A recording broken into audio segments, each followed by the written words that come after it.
All right, so yeah, this came from, I saw this on Instagram, and then, yeah, so it's made us touch, meet us touch. Anytime Jen Psaki dunks on a reporter will henceforth be known as a Psaki bomb. So now we got in the Washingtonian.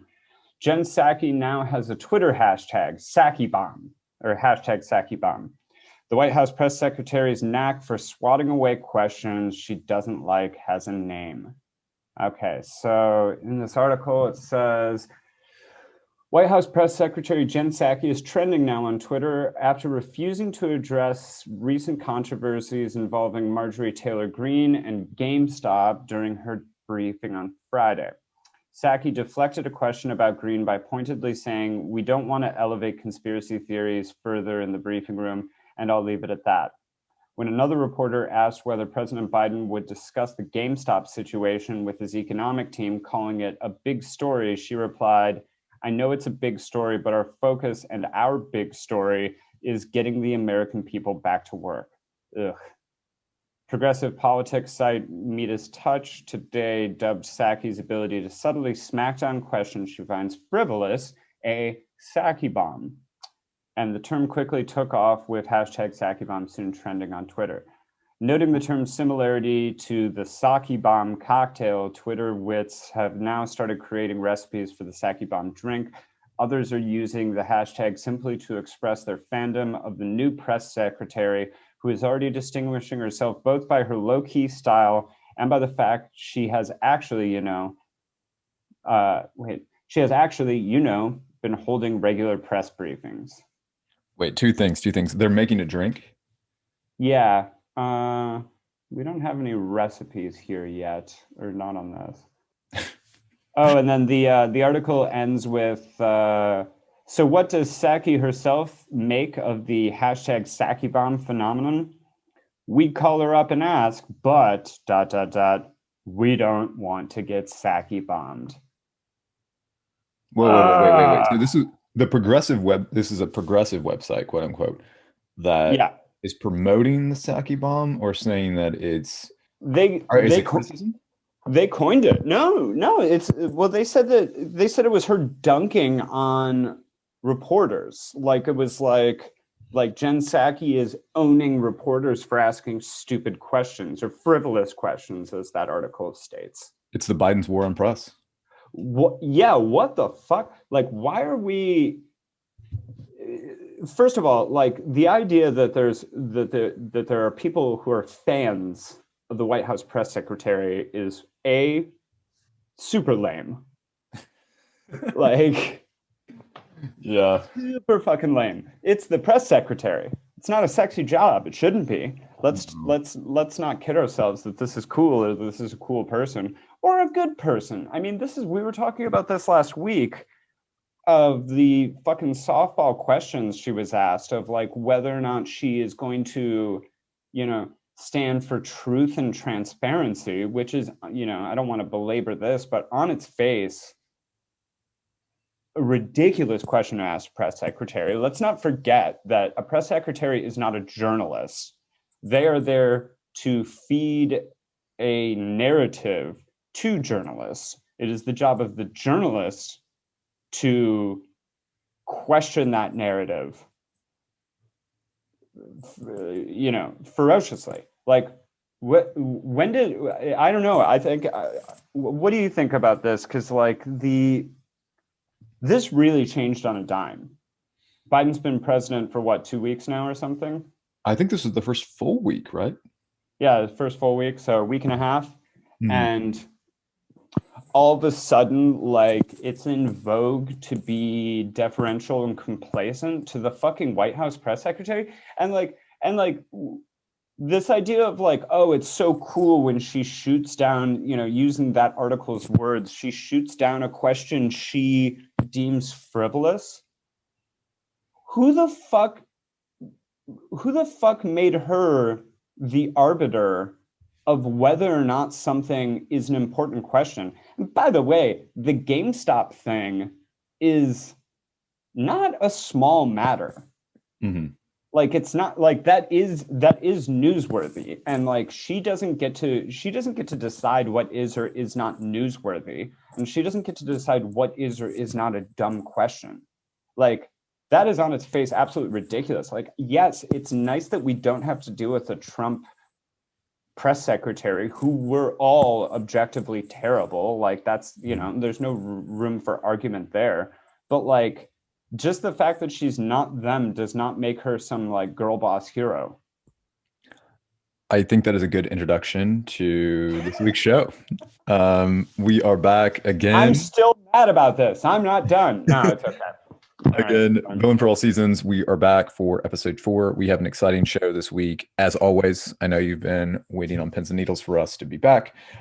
We will be speaking with Joe Emersberger today about some Biden foreign policy, specifically towards Latin and South America. Very excited to talk to him about that. He has a new book coming out on regime change in Venezuela.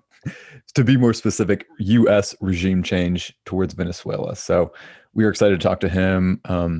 Of course, GameStop, Wall Street, Biden's cabinet picks. We got a lot to talk about, and rats. Rats. I smell a rat. Enrique Tarrio. So I knew it. I called it. You're starting to really. That sounds like some Scaramucci Post kind of content there. That's where I get. It's like that's where I do all of my research for this show. Is the Scaramucci Post. Like and follow Scaramucci Post. Like and follow Scaramucci Post. 6 million Jews died in the Holocaust. Just so you know, you can check their poll. Wait. Can we because that sounds so inflammatory? Can you tell our listeners what you were referencing if they didn't see our last episode? Oh yeah, if you didn't see our last episode, the Scaramucci Post is a hard-hitting media venture, I guess. I don't even know if it's still around, but they came under some fire a few years back because out of nowhere they put up a Twitter poll, which is how many Jews died in the Holocaust, with no explanation. You know what's weird is they still have a Twitter. It is locked, curiously. So I don't. Again, it's like shit or get off the pot. delete the Twitter or unlock. I want to see. The world wants to see. Just to return to the topic at hand, Psaki Bombs. I think that's been quite the quick change. We were so excited every time they would do a fact check on the Trump press briefing that whenever Jim Acosta allegedly dunked on something that the White House would say during Trump, now literally a week later, it is the exact opposite. And I know the bar has been set so low, but again, like this is something that we talked about in our last episode. Like I really hope the scrutiny keeps up. I just hope the scrutiny does keep up throughout the Biden years, and just for I think we're seeing that that's not going to happen. Yeah, it's not. And I get again, this is not something that you should be excited about. You're not supposed to be cheering on the press secretary. The press secretary is not supposed to be dunking on anybody. Journalists are supposed to be dunking on the press secretary in any administration. This is not a left-right thing. This is not it's a Republican administration or a Democratic administration. That does not matter. It's this really cruel, terrifying twist of fate that now we're cheering on like anti-journalism. And not even to the question, I think the GameStop stuff is newsworthy, whether you like it or not. That is newsworthy. It's not just a we can talk about it a little bit, but it's not a simple case of just a bunch of like shit posters causing some trouble. It does speak to larger endemic problems in the way that finance and our economy works. So it's not a stupid question. But again, like Jen Psaki is not there to tell us what is and is not important. Mm-hmm. And we should not be cheering her on. We should be vehemently questioning her at every turn, as you should with any administration. I would say the same, like, yeah, I'm not a fan of Joe Biden or what's going on with his cabinet, which we'll get into, but like, I would expect this amount and more of criticism from the past in a Bernie administration or any other administration, no matter how much I like them. Mm-hmm. That's Agreed. the point.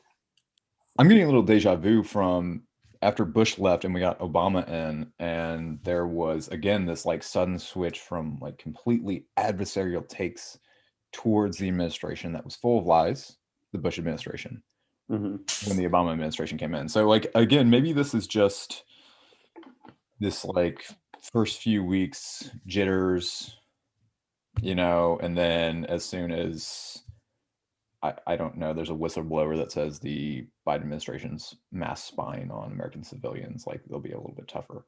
I don't know. Do you think this is just like the initial pass that they give, or what do you expect for the next 4 years? I don't fucking know. Wait, you mean with the GameStop thing, or? I want to talk about GameStop in a minute, but I just mean is this just because Biden won? The last guy sucks so much that Yeah, I think if we're nice to them, maybe they'll be nice to us. Yeah, I mean, you did see this with the Obama administration with the way they were incredibly they did not like journalists. They were incredibly combative towards the White House press corps. I've seen reports that like if someone in the press corps did write something disparaging or questioning of the Obama administration, they would get an angry phone call and stuff. Like they did not like journalists. They were very adversarial and towards journalists doing their job and journalists in that time, a lot of the mainstream left-leaning people tried to placate them in ways, and it never did anything. Like they tried to play nice with them, and yeah, I think it's a thing of, I can't remember who was saying this, but it was like they're never going to love you back. And I think we're just seeing a repeat of that right now. Of as nice as reporters will try and be to the Biden administration, that's not going to make them any less like ornery and pissed off anytime they ask a like vaguely hard-hitting question. In a way, it's inherent in the power dynamic, right? I mean, if you are a journalist, you're supposed to be challenging power, right? That's not a strict definition. That is just like the definition that I'm working on. Like a journalist should be power. What do you do? A journalist should be a pain in the ass all the time. Mm-hmm. That is the job. You should be asking uncomfortable questions, every hour of every day, all the time. That is your job. Mm-hmm.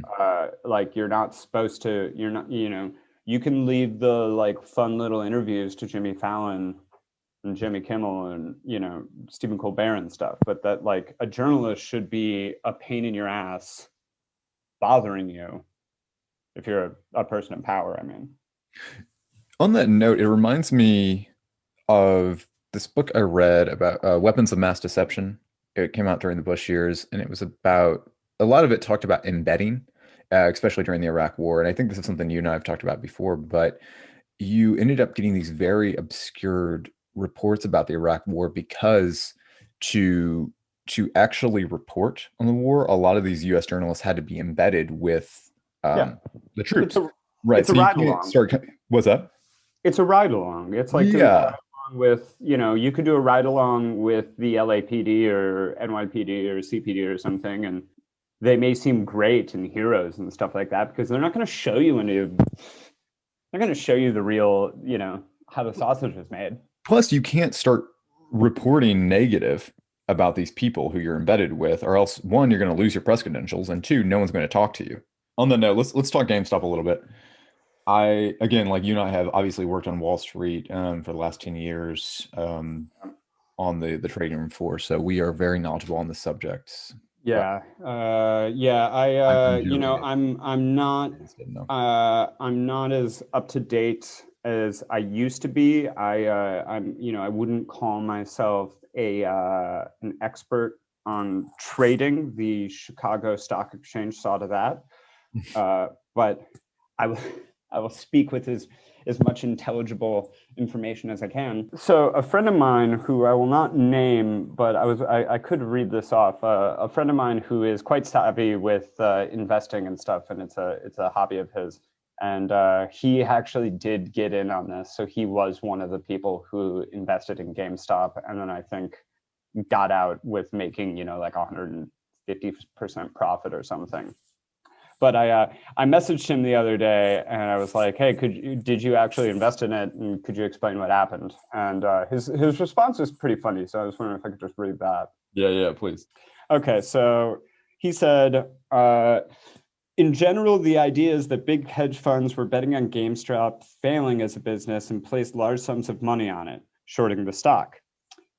A few things all came together here. The hedge funds got greedy and there were too many bets against the stock, basically 140% of the available shares, so not enough to go around. A cross between GameStop really turning itself around, as well as a big FU to the hedge funds. Normal investors, he says in parentheses, the people, have started buying the stock in droves, pushing the prices up very quickly. As the price gets further and further away from zero, the more pressure there is on the hedge fund bets. At some point, the hedge funds need to, quote unquote, cover, meaning they give up and are, all caps, forced then to, all caps, buy shares. He's very proud of himself, by the way. This forced selling will drive up the price very quickly, as the demand for the shares will greatly outweigh the normal day-to-day supply/demand.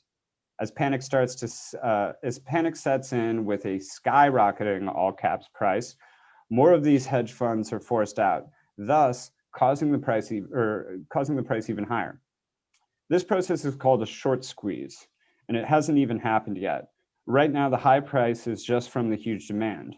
What's fun right now is with this elevated pressure, the hedge fund bets are hemorrhaging money in the billions. Now it's a waiting game. Will the hedge funds manage to hold off on the squeeze longer than the hype can be sustained? Or will their financial obligations force them to lose massive sums of money? I like how you wrote that as if it's like this cliffhanger and wait till next week. Yeah. Wait till next week to find out if this will happen. It reminds me, another great explanation of this is that meme, this one. Oh yeah. The bro explaining stuff at a baseball game to his girlfriend. Great meme. Yeah, I'm just gonna read it real quick. So it's ... which means that approximately 140% of GameStop shares were sold short. So when me and my internet friends drive the price up by buying shares and holding them, we force the hedge funds to start purchasing the shares again to make up for their losses in a process called covering. What's a short? Okay, so imagine you're a monkey and you borrow 6 bananas and then you really sell them because and it cuts off after that. I mean, clearly no one predicted this story. A lot of people are calling it a revival of Occupy Wall Street, something that occurred in 2011. I don't know. Yeah, it sort of is. It's sort of Occupy with teeth. It's basically like Reddit trolling, only with real money to it, right? And of course, I mean, I don't know. It's like it's mostly been fun just to watch, billionaires and hedge fund people being like, oh, no, like you're not supposed to do it this way. I mean, that's been objectively hilarious and really fun. I think the biggest thing for me is just sort of the schadenfreude of the situation of, like, I don't know, is it going to mean some sort of lasting change? Does this change things? Like, does this keep happening, I guess is the question. I would imagine that the powers that be will try as quickly as possible to, fill in these holes to find a way that this can once again be a privileged undertaking that only hedge funds can do. I don't know if that's possible, but so who's to say if it happens again? I think generally though, like anybody, there's people on the left who are like, you shouldn't be cheering this on. What we really need are, better arbitrage legislations and shit like that. And like, that's all well and good, but like, let us have a little fun, right? Like, Yeah. it's still funny, and it's still like, score one for the home team. I think, I don't know, it's the first, I don't know about you, but it's the first news story I've seen in quite some time that made me feel good about the world. Yeah, I think that points to what internet trolling is. It's like if it doesn't last, if it ends up blowing up in everyone's face, it's like at least it was fun for those 10 minutes. Yeah, well, and at least like whatever that hedge fund was, like, has already lost like what, like $3 billion. Hmm. Like it's a drop in the ocean, probably, as far as the whole. It's not going to take down the whole system. I don't know if that's even possible. Yeah. But again, it's great to watch. Like, Yeah. yeah, I don't know. Like, don't kill our joy. Let us enjoy this one. This is fun. Yeah, that reminds me of someone sent me a tweet from this guy named Stephen L. Weiss, and he is trying to, pull back a little bit, zoom out, and really make this a critique of populism. So I just want to read this one tweet. He has quite a long thread about it. So it says the tweet reads, "One of the more funny slash sad slash tragic parts of this GameStop activity is the misplaced sense of populism. People really think that they're busting Wall Street and sticking it to the man. No, period. Wall Street is profiting immensely, and the man is getting much richer thanks to you." And then I just want to read one more. It says, "There are a few key myths that add up to this misplaced populism. One, that Wall Street has a position on GameStop. Two, that it makes or loses money based on positions. Three, that regular folk are trading truly commission free. And four, that regular folk have access to the same trading tools." I got through maybe like a 2/3 of this thread that he wrote, and it is well thought out. But again, I think that we're missing the definition of we're like he's trying to more accurately go into the definition of populism, which is like such an ambiguous phrase, rather than see this again as just good fun and poking at people who really act in what is seen as like an opaque system. If you ask basically a lot of people on the street what Wall Street is, what it does, how you get into Wall Street, I don't think many people know how to do that. So again, like I think to your point, like this has been a lot of fun to watch, and I hope it continues in a way. I don't know, like what do you think the shelf life is on this? Well, it might already be over. If this is the one scene, or if this is the one example of it, might already be over. Well, weren't they doing it with like AMC and something else? Yeah, AMC. Yeah. Yeah. Uh, yeah, I guess it just goes to I think yeah, like I said, they're either going to have to find some way to regulate it to like try and cut out normal people, which I don't even know what the mechanics of that would be. Or I mean, it'd be cool if this just kept happening and there was just this absolute windfall of shorting. But I have no idea. I'd have to talk to somebody who knows more than me. Which Yeah, I is mean, most people. I hope this does go on for another week, because next week hopefully we'll have one of my old brokers, not stockbrokers but real estate brokers, but who did work on Wall Street for during the early 2000s and the dot-com bubble, to come on and talk about this. Oh yeah. Um, Yeah, I mean, stay tuned. I think, yeah, I think if nothing else, like why I'd like this to stay in the consciousness is, if nothing else, it at least like shines a light on how bullshit the whole system is, like Mhm. how evil these hedge funds are. And also, like, I think it's good to like demystify stocks and trading a little bit, because we're so much inundated with the idea that this is really, really tricky insider stuff that you need to be a super genius to be able to do. And really, when you get down to like whenever somebody has actually explained it to me, I'm like, that's not that intricate. Mhm. And it's like, I think that's part of that was so fun about this, of like these people who are supposed to be these super geniuses who, make billions of dollars a year because they supposedly deserve it because they're so much smarter than everybody else, and they just got bested by, a bunch of people who happen to be on Reddit at 2 a.m. And I like that it's, like lifting the veil on this whole system and just showing that it's like they're, it's not as complicated as they want us to think it is. Should we talk about some Biden cabinet picks? Yeah, let's do it. Okay, cool. There's so many good ones to name. Ben, did you want to start out with one? Should I start out with one? What's your? Yeah, they're all really depressing. Who should we start? Let's start from the top, maybe. Should we start with Tony Blinken, I guess? Tony B. Yeah, Tony B. Abe Blinken, which is actually a real tag of his. I didn't look into this. I should have sent you this, but he has a music career. Yeah, and he goes by Abe Blinken. Wait. This reminds me. We've been thinking of some segments for the show, and one of them was nobody asked for this, so that might qualify. Yeah, nobody asked for Tony Blinken's music career. Yeah. I forgot to send that in, but so Tony Blinken, Secretary of State. What's your initial thoughts? I'm not excited at all.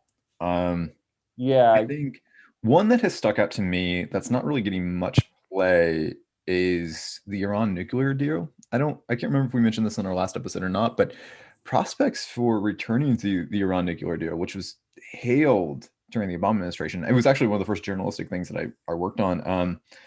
It's dim. If everybody remembers, obviously Trump pulled out in 2018, and Iran in response started to restart their nuclear program. Was it like enriching uranium is I think the formal term or whatever. But anyways, Iran has always said this is for peaceful uses rather than any kind of military. Who knows what to believe on that. But anyways, they've basically gone past a lot of the benchmarks set by the Iran nuclear deal. And Tony Blinken has said, we will not rejoin that deal until Iran pulls back to those original levels. And let me just say this real quick. Iran, in response, has said, we will not go back to those levels until sanctions are lifted on us. Those sanctions imposed by the Trump administration. So I think it's in this weird, tug of war. And I really do think that I don't see why we don't drop the sanctions now, because it sounds like Iran is desperate to play by the rules.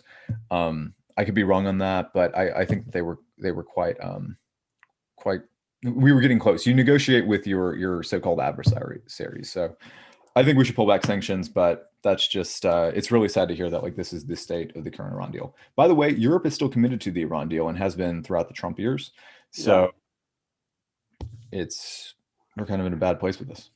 Yeah, and like I said before, with even before that information from Blinken coming out of it's like it doesn't make any sense of we pulled the rug out from them, right?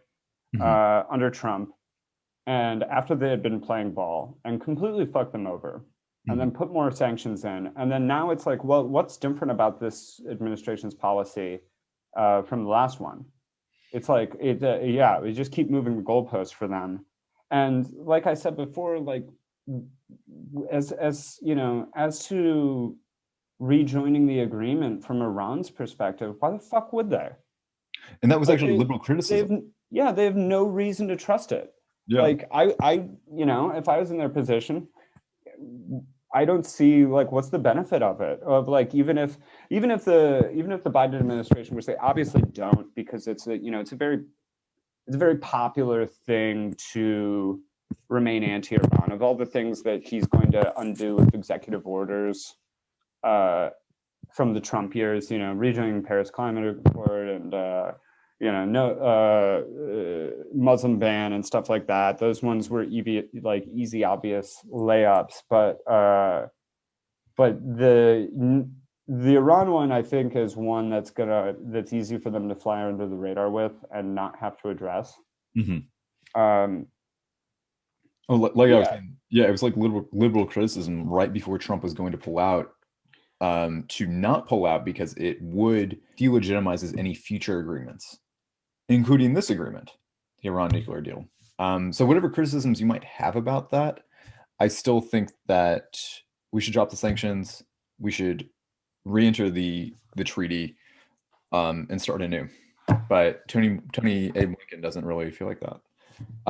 We should also, and maybe there's a reason, and it could be West X partners, right? Is that Well, should we here? I did a little Wikipedia searching because the Scaramucci post doesn't always have all the information I need. But I wanted to just do a little rundown of just so we can remember who this guy is and some bullet points. So he's held various senior foreign policy positions in Clinton and George W. Bush's administrations. He supported the U.S.-led invasion of Iraq in 2003. He called it, quote, a vote for tough diplomacy.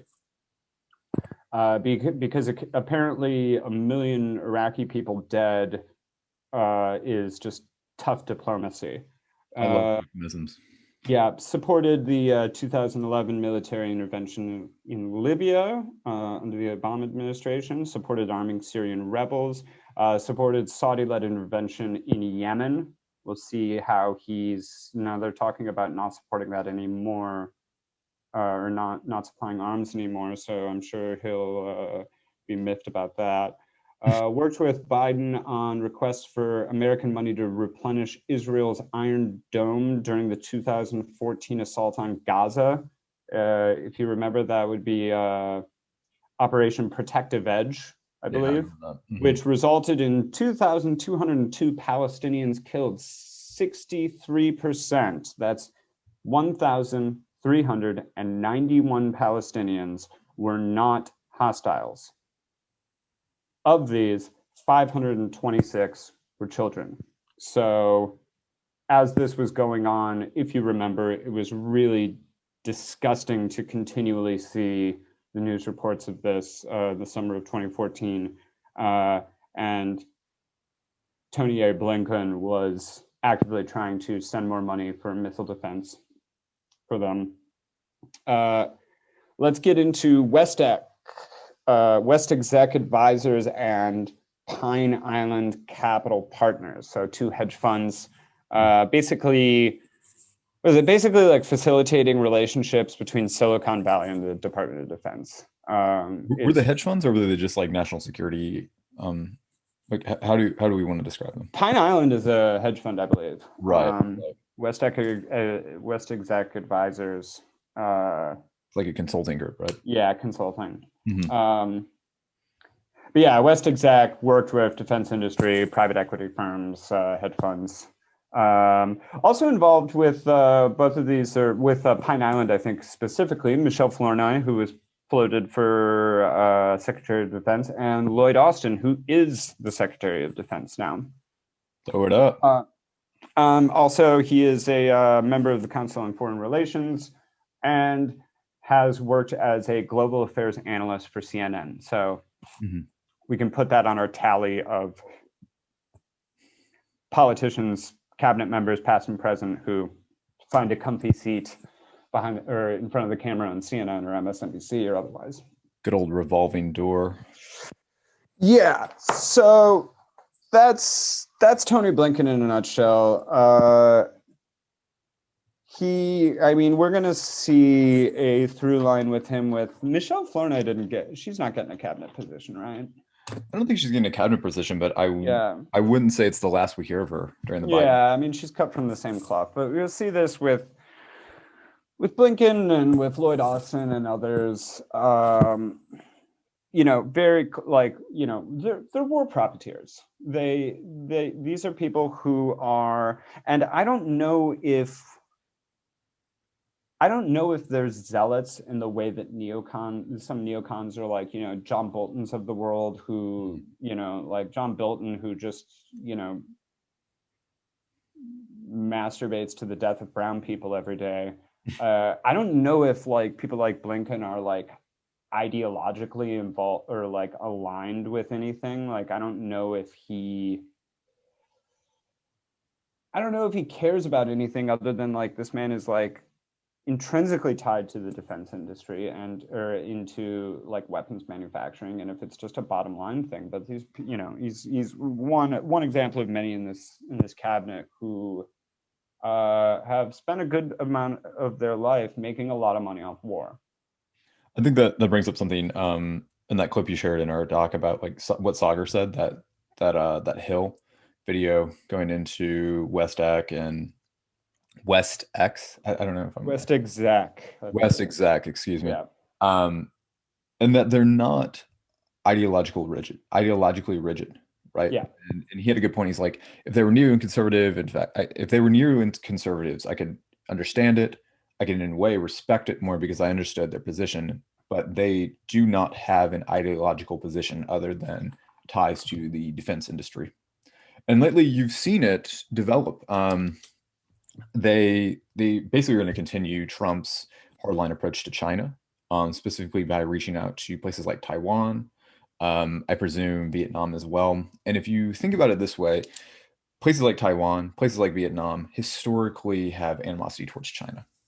It's just the way that things have developed. They've long been adversaries. So you can work with these people and basically encourage them that China is a more expansionist power than maybe it is, maybe it isn't. But if you do play up that idea, you have someone who's willing to buy your weapons. And if you look at the relationship with Taiwan, they are one of our biggest, I don't know if they're one of our biggest, but they do buy our weapons. And I don't know, other than the fact that this is like a new way to think about divide and conquer. If you want to keep these people separated, playing on historical fears and animosity is probably a good starting point. Yeah. Well, and on that note, maybe we should just jump right into Lloyd Austin real quick, because again, cut from the same cloth. There's not a lot, having done the rundown of Tony Blinken, there's not a lot different that's worth mentioning about Lloyd Austin. Yeah, they're interchangeable, really. Yeah, but there's quite a few red flags of why this man is so ridiculously unfit for the job of defense secretary. I think first of all, just I like on principle, he's a former 4-star general, and it defeats the purpose of the position to have a 4-star general who's only 4 years retired. It's supposed to be at least 7. If you ask me, I don't think 7 is enough. I just don't think you should have former 4-star generals being in charge of the Pentagon like that. The whole point of having elected civilian oversight is that you have people who will actually be in the room and question military spending and saying, okay, why the fuck do we need, why do we need this? Why? And you can bet with a person who is friends with these people, came up with these people, they're going to have a green light for any kind of military spending and military action. That's how they see the world. Anyway, retired from the military 4 years ago. Immediately, as people in his position are wont to do, became a board member of Raytheon, leaving that to get into this office. He got a compensation of $1.4 million. I didn't know there's that much money. Yep. Also, along with Tony Blinken, was a advisor with Pine Island. Mm-hmm. And also, I think it just bears mentioning, if you look at his military record, he was head of CENTCOM and something else before that of military action in Afghanistan, I believe. He has a really shitty record as a commander. Like he was just like I think that's something that's funny about this Biden administration, because I guess less with Biden and more with like, like the Clintonian Obama look on how governance and how appointments should be. It's very much like a meritocracy. It's who's the smartest, who's the best. It's that's in the experts. Yeah, that's what they purport even. And it's like, if you were going to go by that metric, obviously it's a Biden administration, so it's not going to be that in the same way. But if you were going to go by that metric, Lloyd Austin is a dog shit pick. He was, this is the man who was tasked with wiping out Al-Qaeda, didn't do it, did not negotiate a proper exit from Iraq, and wanted to keep more troops there. And by doing that, what is it? We pull out more, and Al-Qaeda comes back. Early on, when we started to see ISIL, whatever you want to call it, called it Daesh. Yes, the group formerly known as. Shit, I had one for this. We had a Daesh joke. I had a Daesh joke. I've been I've been working on these all day. God damn it. Sorry, I didn't mean to up your flow. It'll come to me. No, that's okay. But yeah, called it a flash in the pan when it was first starting. That aged well.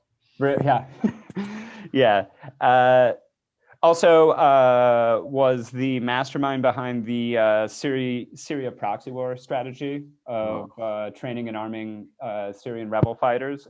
Moderate rebels, as they called it, at a whopping $2 million per trainee, most of which either died or ended up being jihadists. So great work there, Lloyd. So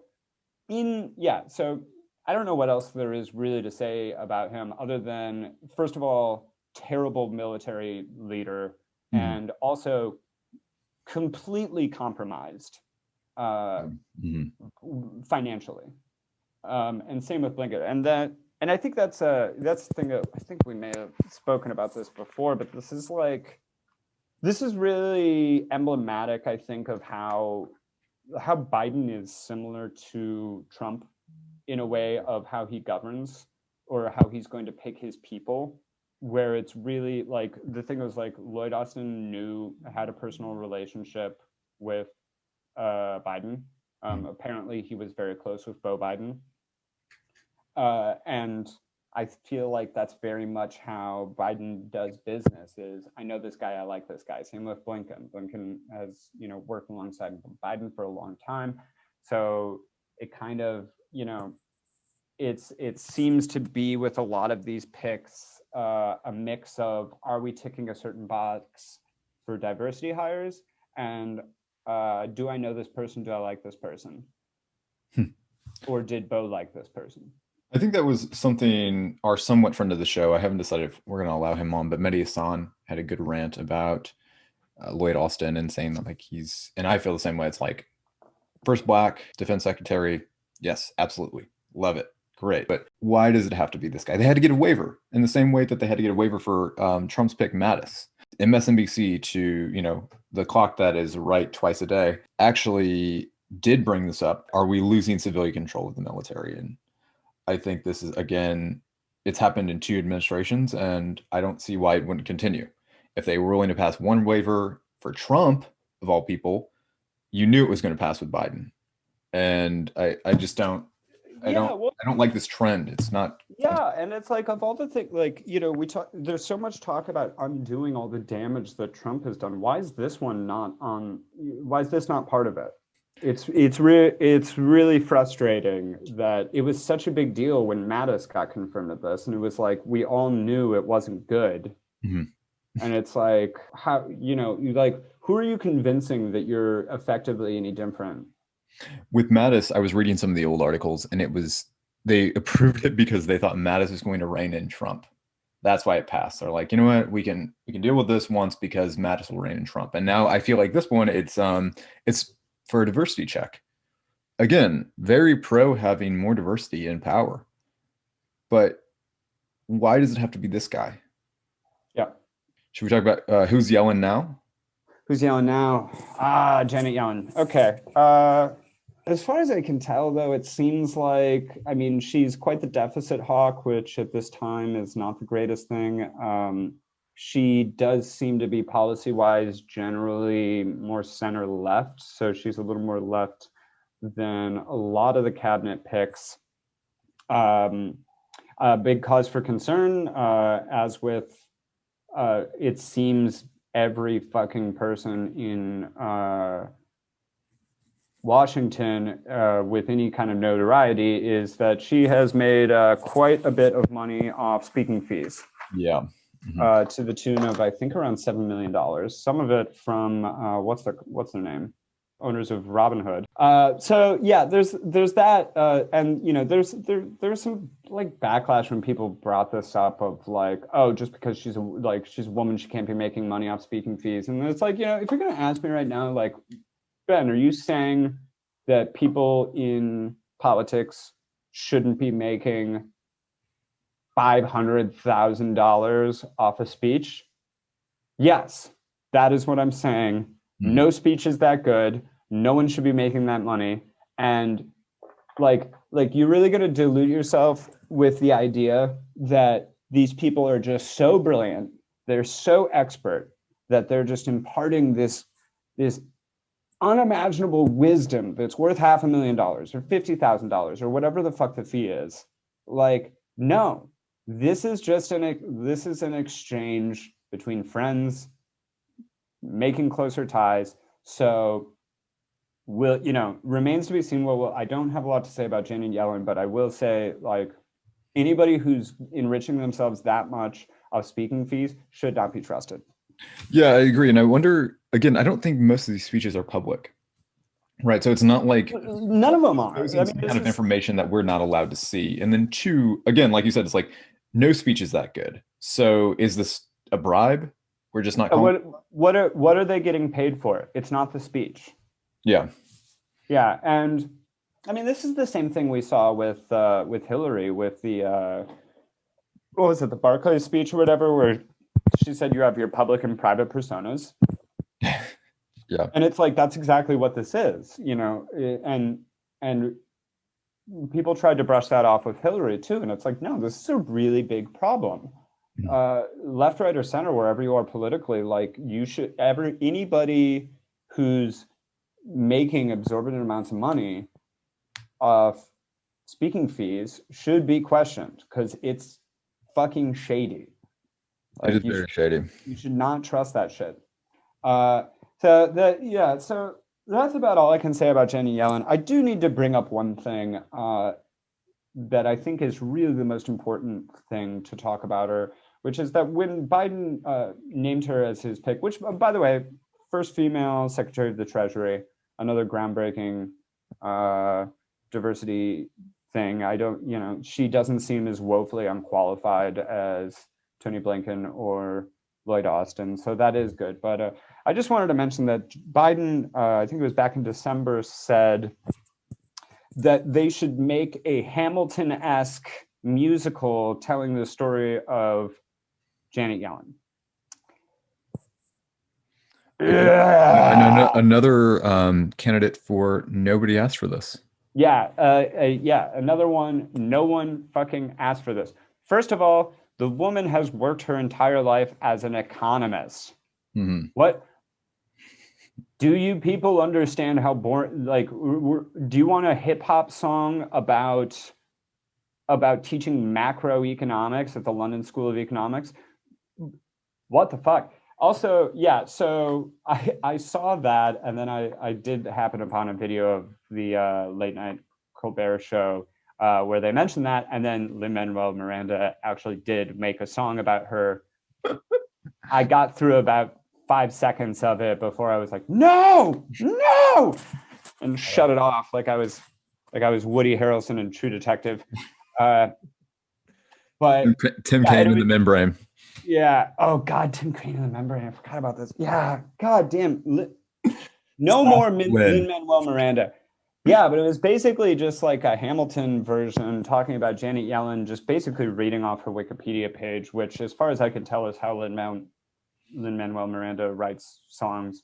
And then, I will say another hip hop artist, Dessa, shout out to Minneapolis, shout out Doomtree. No disrespect to Dessa, but she did write a Who's Yelling Now song, which is also not good. Again, no disrespect. I like Dessa. I like Doomtree, but I'm talking about this in jest, but I do think this is really problematic, this like Hamiltonization of politics on the left.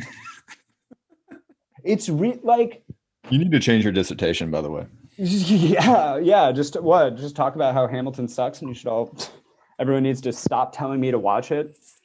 Stop telling me to watch Hamilton. I will not. I don't know.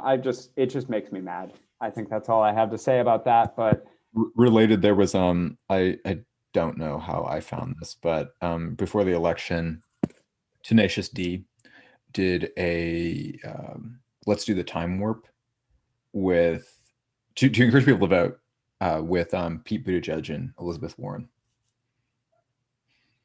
Yeah, I remember seeing that. Kill me. Yeah, I remember. Well, like I love Jack Black. I like Tenacious D. Tenacious D is awesome, but like I remember when I like seeing that video and it started, and I was like, "Oh, this is fun," and then it was like Pete Buttigieg and Elizabeth Warren and just ruining it for everybody. They have other people in there, like Eric Andre's in there and stuff. Yeah, but it reminds me. Pete, they did it over Zoom, of course, but Elizabeth Warren is wearing her usual outfit, and Pete Buttigieg is, I think, wearing a shirt and tie. It's like, you could have dressed down for this. It's fucking Rocky Horror Picture Show. Yeah, I think Jack Black is one of the coolest people on earth. But let this be a lesson to all of you. If you ever want to make a situation or a show or anything immediately uncool, add Pete Buttigieg and Elizabeth Warren, and whatever good time you're having will immediately be lame and uncool and not fun and boring. Just after the segment, after we were talking about Janet Yellen, who, again, leans center left, so I'm a little bit optimistic about what she can accomplish. I just want to say something about the point of this show is to not be deferential to the people in power. We are here to joke and to criticize because that is what you should do.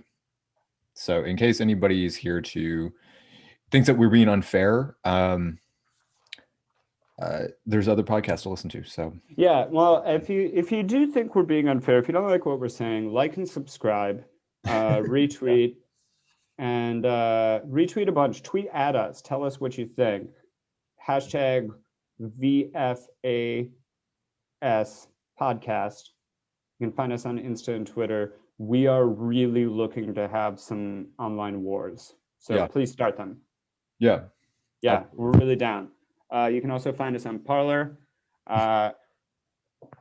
Moving on from that, just going back to that, I suppose could we just mention in passing, I don't really have a lot new to say on it, but Mayor Pete, Secretary of Transport, I have to think that this is mostly just throwing a dog a bone for playing ball in the primary, right? Oh, God, yeah. Because Biden's campaign did a lot of shit talking about Pete. They called him like uniquely unqualified, I think, right? Which is objectively true. I mean, I'll give credit where credit's due. Yeah, I mean, it's not like I can't really argue that he's not qualified. I mean, he's very smart. He learned Norwegian and all that bullshit. Good speaker too. I think he's a great speaker. Articulate. Good and a phenomenal Obama impressionist. As far as speaking goes. Just a quick thing. I just wanted to mention Pete because I really would like to do a full show about him. And shout out to friend of the show, Casey Gain, who we mentioned this in our first episode. But Pete Buttigieg, in case you're wondering, I am 1000% convinced is a CIA operative. You cannot convince me otherwise. Just a little rundown of him, lest we forget. Went to Harvard. We love hearing about that. Rhodes Scholar, named after Cecil Rhodes. He worked naval intelligence as naval reserve. I didn't realize. Yeah, naval intelligence in Afghanistan. Went on to work for McKinsey Incorporated, which basically means he was, helping with efficiency at different corporations, which is a fancy way of saying firing people and automating their jobs. Jacking up bread prices for poor people. Yeah, exactly. McKinsey & Co. is a evil company. And, again, people always say, with people criticizing this, it's like, you're going to really blame a college graduate when he was 25 for taking on a job. No, I'm not. But I am going to blame a guy who still thinks it was a good job, 10 years later. Yeah. Also, let's see, on the Truman National Security Project, which is a Democratic, national security, think tank, I guess, but has been criticized as being completely right-wing and more Republican leading. Along with, I was surprised to find Hunter Biden, since 2019, was the vice chairman, or still is, I guess.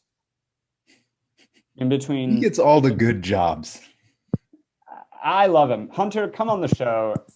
I want to talk about whatever, dick pics, crack, how to lose your laptop multiple times. Still confused on that story. So Mayor Pete, naval intelligence, worked for McKinsey & Co. By the way, wrote an op-ed for, I believe, the New York Times about his tourism visit to Somaliland in 2008 as part of his McKinsey work. He said he went there for tourism. This is Mayor Pete. This man is a spook. You cannot convince me otherwise. And then just like the last one I saw, he had a smart, it was quote unquote smart streets program in South Bend, which was supposed to be McKinsey style, making more efficient traffic, and remove some traffic lights in a high traffic area, which resulted in the death of an 11-year-old black child. This man's going to become Secretary of Transportation. He's getting his position because of playing ball I think that's pretty obvious, of playing ball with helping them sweep the leg for Bernie Sanders in the primaries. And can we just relive that really horrific moment one more time? I think it was Pete, it was a domino effect. Pete went, and then Pete, Warren, and Warren dropped out. Pete actually endorsed Joe pretty immediately, right after dropping out. Yeah, Klobuchar dropped out as well. They all dropped out. To throw it up. Yeah, they dropped out at the exact same time, like right before Super Tuesday, wasn't it? Yeah. Again, this has been my phrase about the primary is, how do you define rigged? Oh, yeah, so clear. But yeah, Pete's a spook. I don't know much about it. I guess Secretary of Transportation seems fine. He's a fucking nerd. Seems like a good fucking nerd job.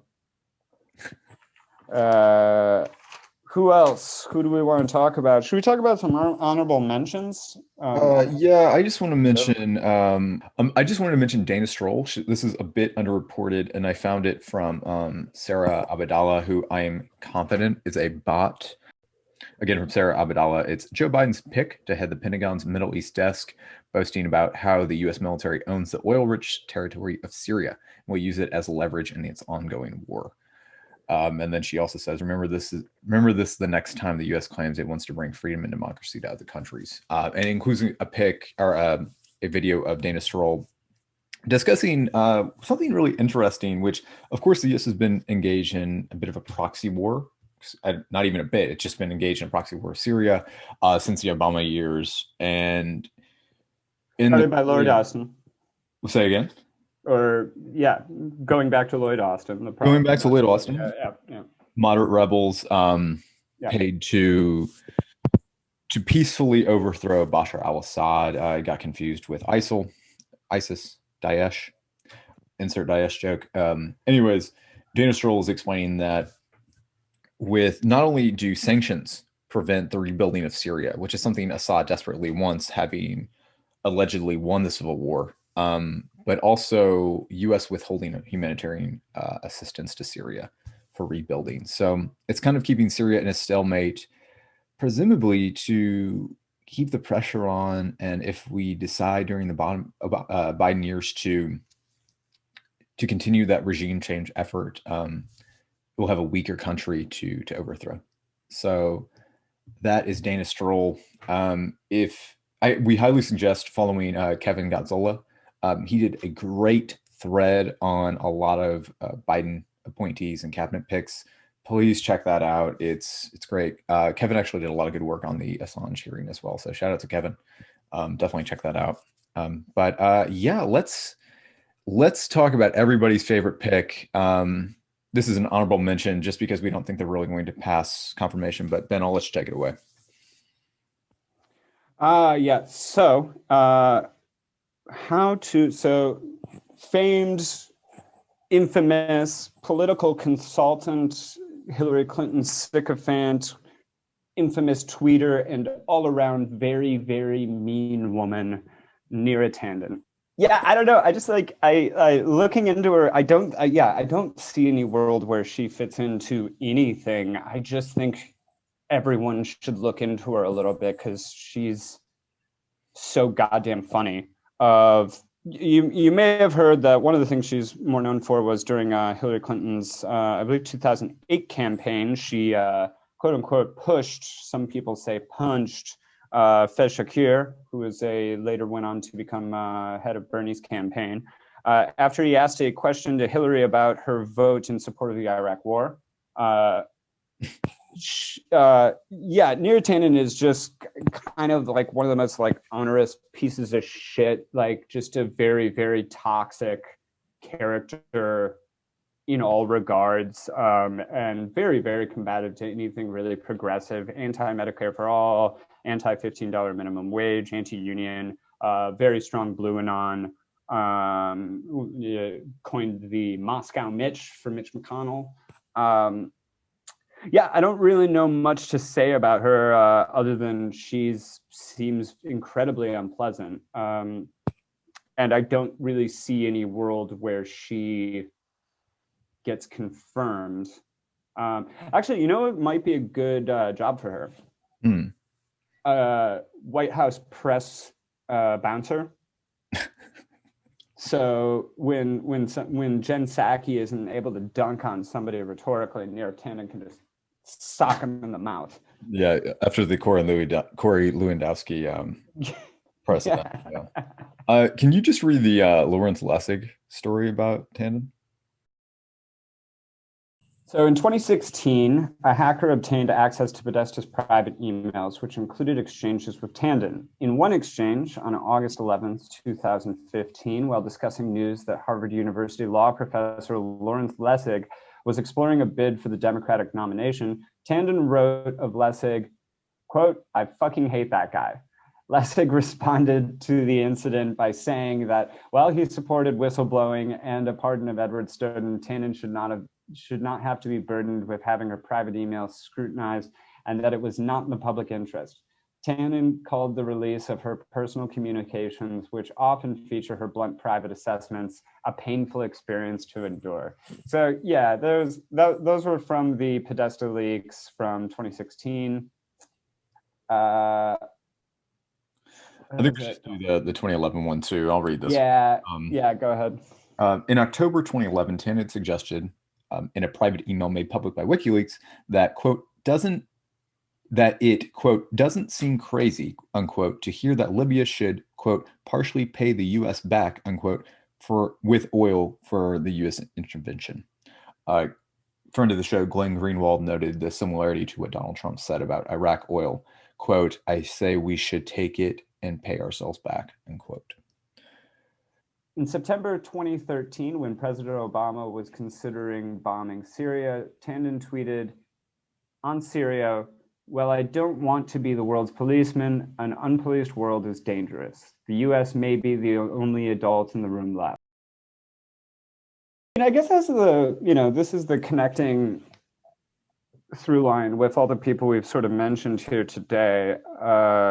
It's just that it's like this is what we can expect, and like also like Biden cabinet's not filled out at all yet. I imagine it will be in the coming weeks, but this is what to expect. This is what back to normal looks like. It goes back to more boilerplate corruption, more boilerplate imperialism and neoliberalism, just with people sending out a few less mean tweets, minus Neera Tanden. On that note, was there anybody that surprised you, good or bad? From Biden picks? And just in general, were you surprised at all? Well, Tanden surprised me. Just because, like, yeah, again, such a noxious presence that, like, I feel, but yeah, it's she sort of surprised me in a similar way that Rahm Emanuel did. And it's, as we saw that Rahm Emanuel seemed to be kind of floated so that whoever they mentioned after him would look a lot better in comparison. And maybe that's what they were doing with Tanden as well. But yeah, but like Emanuel is one of those ones where it's just like, how the fuck does this man still have a job in politics? Because like someone so universally hated by left and right with so much stink around his name. Like, I don't even know why we dare breathe it. Other than that, no. Depressingly, no. This all seems pretty par for the course for me. Yeah, it's just a reestablishment of the establishment. Yeah, it's really sad. It's very depressing. It's going to get more depressing.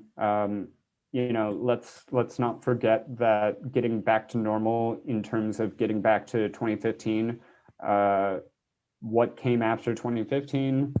2016.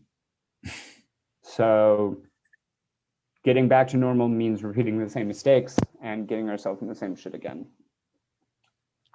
Before we go to our interview, maybe should we talk about Enrique Tarrio? Enrique Tarrio? Enrique Tarrio, excuse me.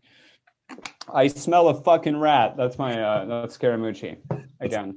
I don't have much to say about this. Like you said, I think we'll need to bring on one of our prior guests. Yeah, Enrique. So for those of you who don't know, Enrique Tarrio is a head of the alt-right group, the Proud Boys. Proud Boys. Proud Boys. Hashtag Pride. Not friends of the show. Not friends of the show.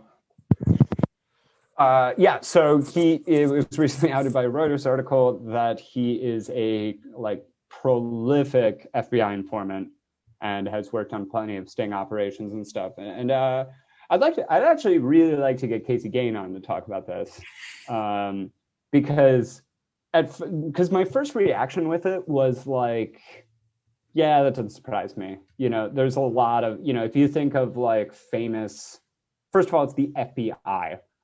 They don't exactly have a stellar record for who they collaborate with.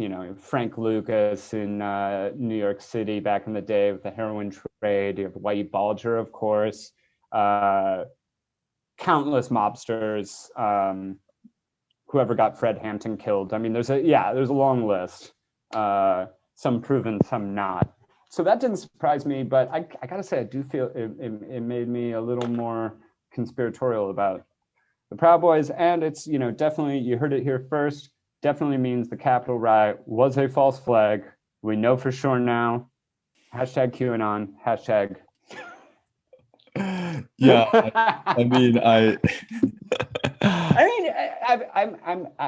I'm joking, obviously, but I'm not fully joking. He got arrested on a misdemeanor like 2 days before the riot.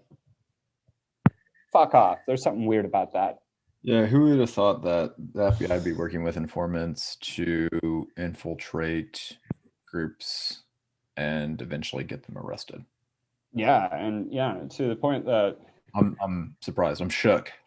Also, it's who's working for who when it's like, yeah, if it's like a lower level informant, if we're talking about Leo DiCaprio's character in the Departed, getting information on the big guy, that makes sense. But it's like if you're the head of the organization, Why do you need them as an informant? Mm-hmm. There you go. Hashtag FBI. Come on the show. Explain yourselves. We're open to it. We're definitely we want answers. The reason I wanted to bring this up is for some recommended viewing. If you haven't seen the Newburgh Sting, is a documentary made by HBO. Really opened my eyes to kind of how FBI uses sting informants, or use informants for a sting operation. For example, in the Newburgh Sting, they worked with lower income black and brown people to basically start a terrorist attack in the northern part of the Bronx, which is heavily Jewish. They even like fed them weapons, so-called weapons. And then when they started to move forward with this, with the idea of like cash incentives, the weapons ended up being fake. And of course it was a sting operation. So all these guys ended up in jail. So just really, really recommend watching that documentary. It's complex. That was a thing going for a while in like the post 9/11 era. There was a ton of sting operations like that by the FBI that was like completely masterminded by the FBI handlers who were just finding like disaffected young men and trying to convince them to become like a jihadist terrorist. And then right before they do it, they arrest them for the crime that they helped them plan. Yeah, and I think the crazy thing about it is like they are like not only just like promising some cash incentives about this, or that like you're gonna like reclaim pride or feel good about yourself by doing this, but it's like they're usually supplying the plans, from what I understand. Like, oh, this is how you should do it. I can actually hook you up with this weapons dealer so you can like make this happen. And that's like another movie recommendation. The Day Shall Come. I don't know if any of our viewers have seen the movie Four Lions. Kind of a similar vibe about this terrorist group, the so-called terrorist group in London, who are kind of like just bumbling fools. The Day Shall Come is it's based in Miami, about a kind of like black neo-religious group who is kind of hell-bent on like overturning white supremacy, but they don't really have any of the means to do it until they meet this informant who's willing to supply just about everything they need. Yeah, it's paint by number terrorism, basically. Yeah. So before we go, I've thought of my other term for ISIS. Can I throw that out? Yeah. Good. The artist formerly known as the Bath Party. No, not good. No, I'm nodding. That was a deep one. That was a deep one. On that note, we're going to talk to Joe Emersberger about South America, Latin America, Biden's foreign policy plans, and regime change. So get ready. Stay tuned. Hey everyone, this is Dan with Ben for Villains of All Seasons. We are talking today with journalist Joe Emersberger, and we're going to talk a little bit about Biden's foreign policy towards Venezuela, Latin America, and South America. Very excited to talk about it. So we're going to kick it off. And Joe, if you don't mind, can you give us a little bit of background about how you got interested in covering Latin America, South America, specifically Venezuela? Well, I was all my life, because of Ecuadorian roots. Grew up speaking Spanish in the home and visiting Latin America, especially Ecuador, so many times throughout my life. That's given me a special interest in Latin American politics. And I was basically politicized right in 1979. Two events that got me really interested in following the news, even though I was only 13, was the hostage crisis in Iran, but also the Nicaraguan Sandinista revolution. And even at that time, you could see how so much was getting distorted about both events. So I've always kind of had an interest in looking beyond what the media tells you about what's going on in Latin America. Excellent. If you don't mind, can you go in a little bit more about Nicaragua and just some of the media tactics that were played during that time? Well, sure. I mean, the main thing was that Reagan. What was obscured is basically the background, the history, the fact that the United States had supported the Somoza dictatorship, and especially Reagan. I mean, Reagan was upset that the United States basically abandoned Somoza to his fate eventually, during the Carter administration. Even though what Carter wanted to do, and they were pretty, when you look into the record, they're pretty explicit about this. What Carter wanted to do was save Somoza's basically whole repressive apparatus, but without Somoza. They wanted to salvage that.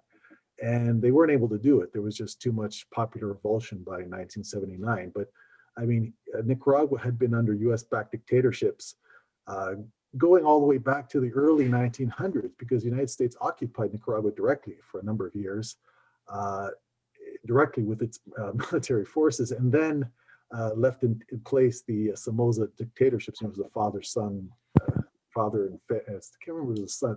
If Anastasio II was the son or the nephew, whatever. But the Somoza family basically ruled for decades.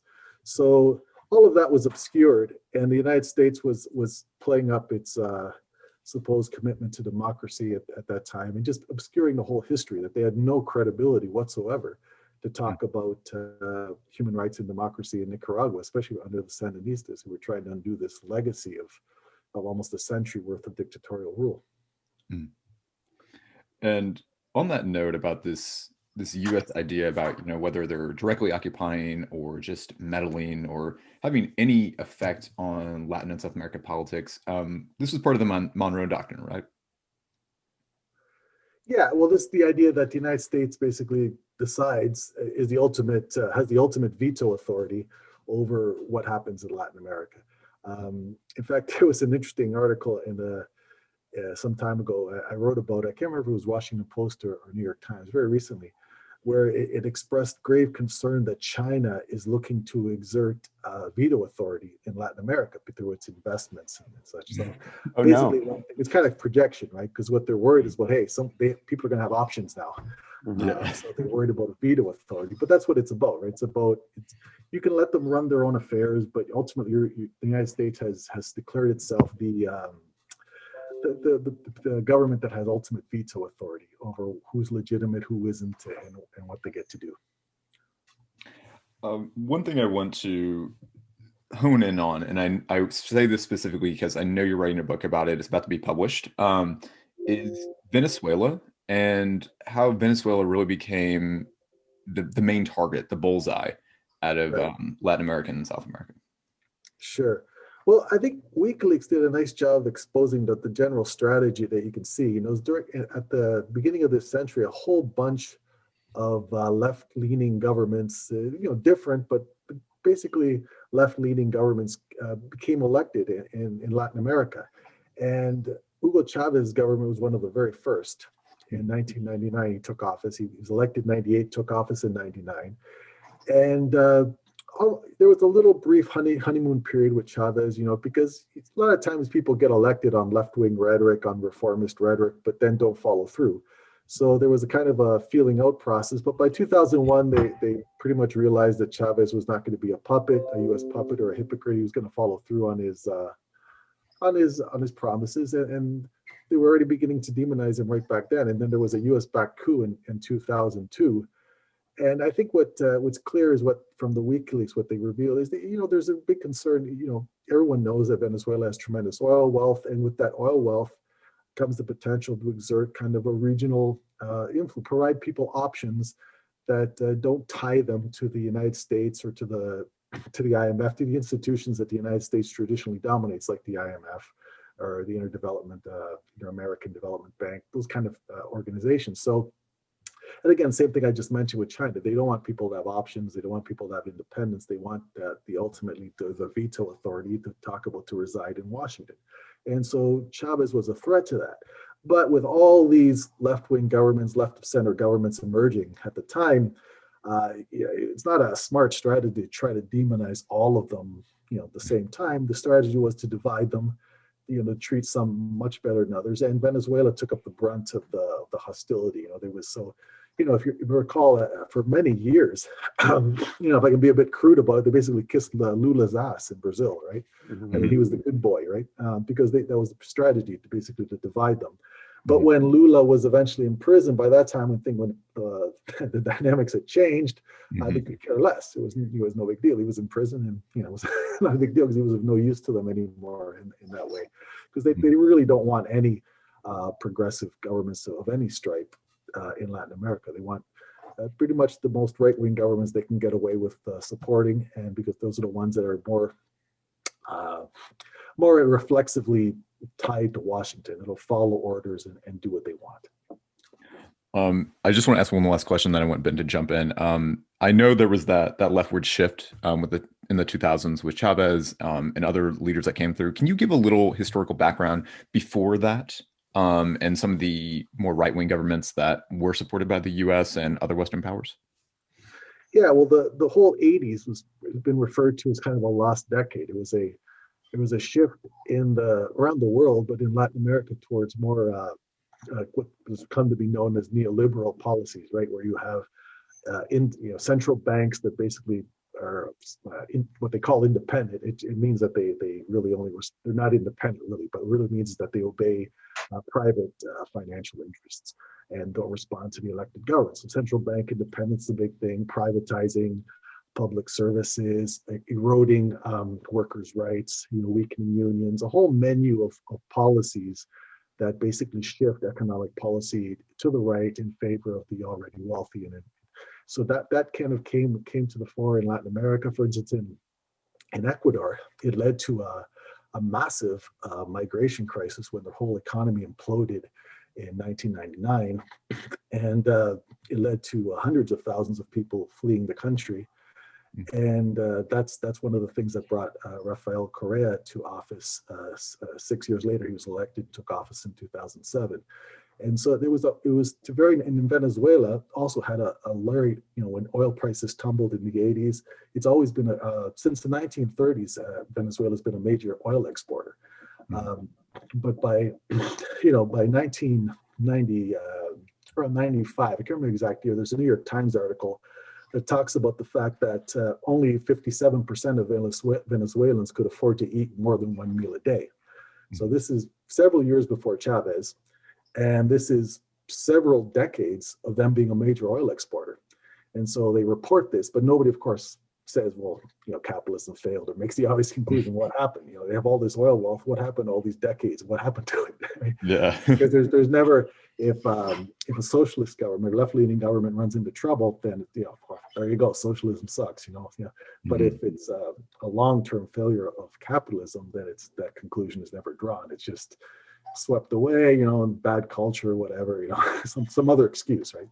So this was that kind of disastrous performance in Latin America was replicated to varying degrees in one country after another. So if things get bad in one country after another for very similar reasons, then it's not surprising that eventually kind of very similar governments opposed to that also start to arise in one country after another. So that's kind of what happened around the year 2000. And so, like I said, that's why, for various reasons, I think Venezuela was targeted as, for strategically, that's going to be the government we're going to go after, because to divide them from all the other governments that are arising at the same time. That was great. Thank you. Ben? You mentioned the 2002 coup. And I was wondering if we could talk about that a little bit, and moving into subsequent coup attempts under Maduro. But especially starting with the 2002 coup, that's a really extraordinary one. It was described by some as the first media-led coup. And I was wondering if you could shed some light on that, and what was sort of extraordinary about that particular one, and how that policy has continued forward. Yeah, what was thing about, we call it a coup attempt, but it really, you could quibble, it's not an attempt because it was successful. I mean, they kidnapped the president, Chavez. They changed the name of the country, dismissed the National Assembly, dismissed the Supreme Court. I mean, the infamous Carmona decree, where they did all this. They basically appointed a businessman, the head of the largest business federation, his name Pedro Carmona. He actually appointed himself president because all the Chavistas from the key officials in the Chavista government basically were driven into hiding, right? So they took over. This coup succeeded. And it's important because a lot of these so-called players that are later served up to us as human rights heroes, like Leopoldo Lopez, especially, Enrique Capriles, they were doing things on camera, like leading the arrest of Chavista minister, leading a siege on the Cuban embassy because they were claiming that the vice president at the time, Diosdado Cabello, they were saying he was hiding there, so they were trying to drag him out. So they were doing all this out in the open openly congratulating the private media for their help with the coup, because there was so much hubris because they were certain that this was going to stick. I mean, this was it. Chavez was finished. It's over, and so they didn't cover their tracks. And in fact, was also really good for the documentation of everything was there was a documentary film crew from Ireland in Venezuela at the time, and they put together this documentary called "The Revolution Will Not Be Televised," which showed very starkly what was going on, and the extent to which the private media in Venezuela was completely complicit in this coup. So that's why it was the media. Of course, mass media there played a huge role. And we can better appreciate that now, I think, because in my opinion, Trump made a coup attempt on January 6th, and right away they kicked him off social media completely, right? Mm-hmm. But now think about what happened in Venezuela. I mean, okay, the coup attempt that Trump attempted was a joke. First of all, they didn't seize power. They had no hope of seizing power. I mean, it's significant that they basically chased Congress people out of the building, and they were in danger. I mean, that's nothing to take lightly. But I mean, compared to what happened in Venezuela in 2002, it's a joke. I mean, they actually took power. They actually seized power, and so what happened was under Chavez, by 2007, he refuses to renew the broadcast license of just one of the major networks that supported the coup, RCTV. And that became a huge international scandal and a rallying cry about, oh my God, the abuse of freedom of expression. But look what happened in the United States just now. I mean, this farcical coup attempt, right away, boom, the hammer falls on Trump himself. He can't even go on social media anymore. So it just shows the hypocrisy. And we talk about this in the book a lot, because there is no way, I mean, what Venezuela's had to tolerate for these last 20 years in terms of foreigners openly supporting the overthrow of the government, that's just something that can't happen in the United States. It wouldn't be allowed. I mean, I don't think anyone is seriously saying that the coup attempt, that Trump's insurrection was foreign backed. These were obviously very American basically white supremacist mob who made this farcical attempt. So the hypocrisy is something we talk about a lot. Mm-hmm. And just to clarify, at the time of 2002, wasn't most of the mainstream media landscape privately owned in Venezuela? Yeah, of course. The private media has always had a huge chunk of the audience share.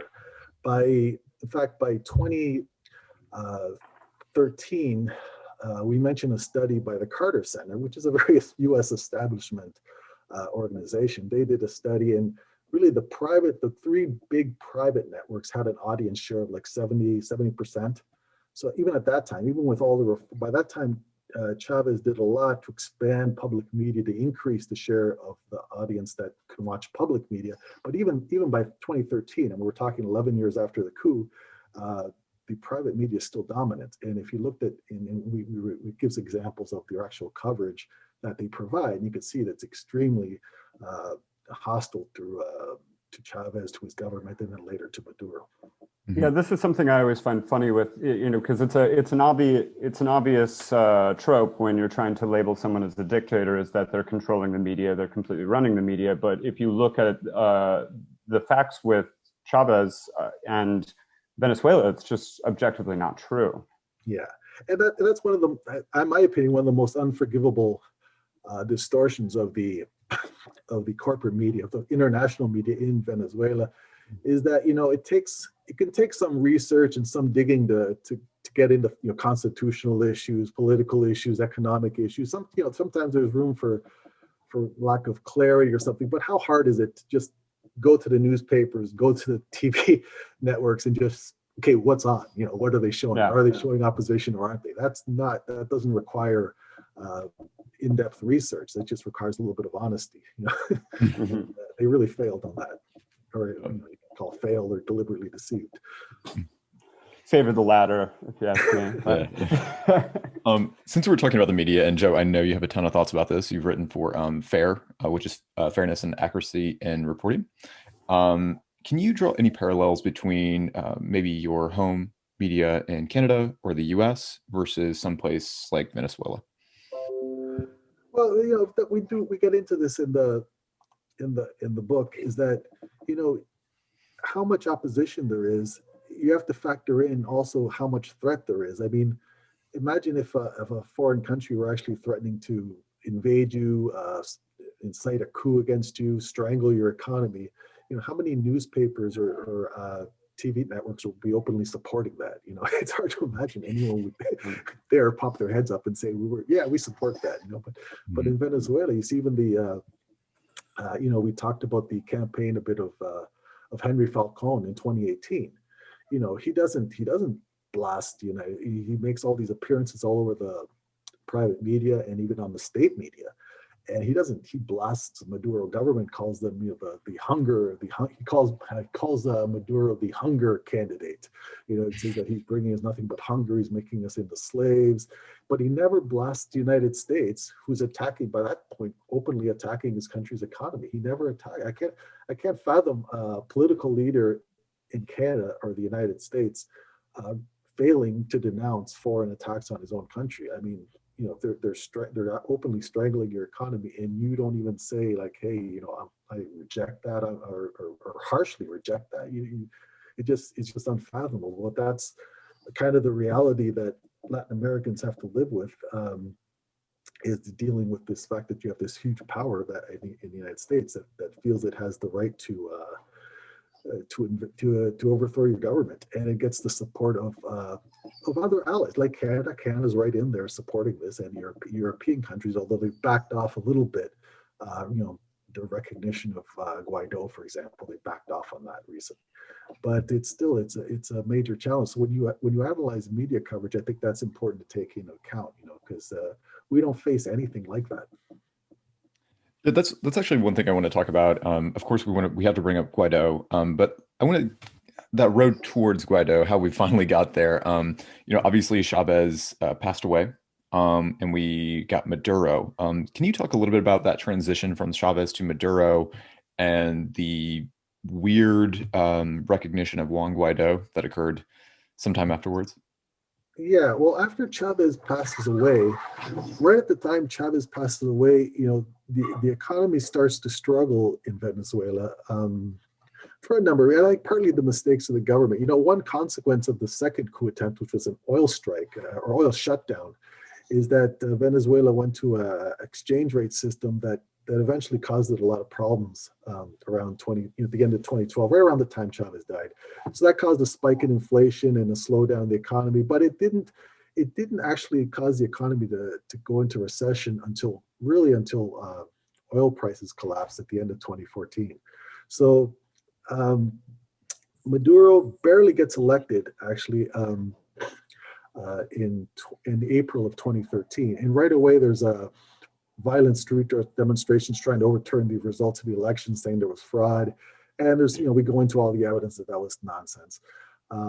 But again, so right away they're trying to depose the government. And then, but what happens is a year later, the Chavistas, there are nationwide elections at the municipal level in which the Maduro's allies, the Chavistas, prevail by quite a bit. And right 2 months after that, Leopoldo Lopez launches this basically his fourth attempt to overthrow the government by force.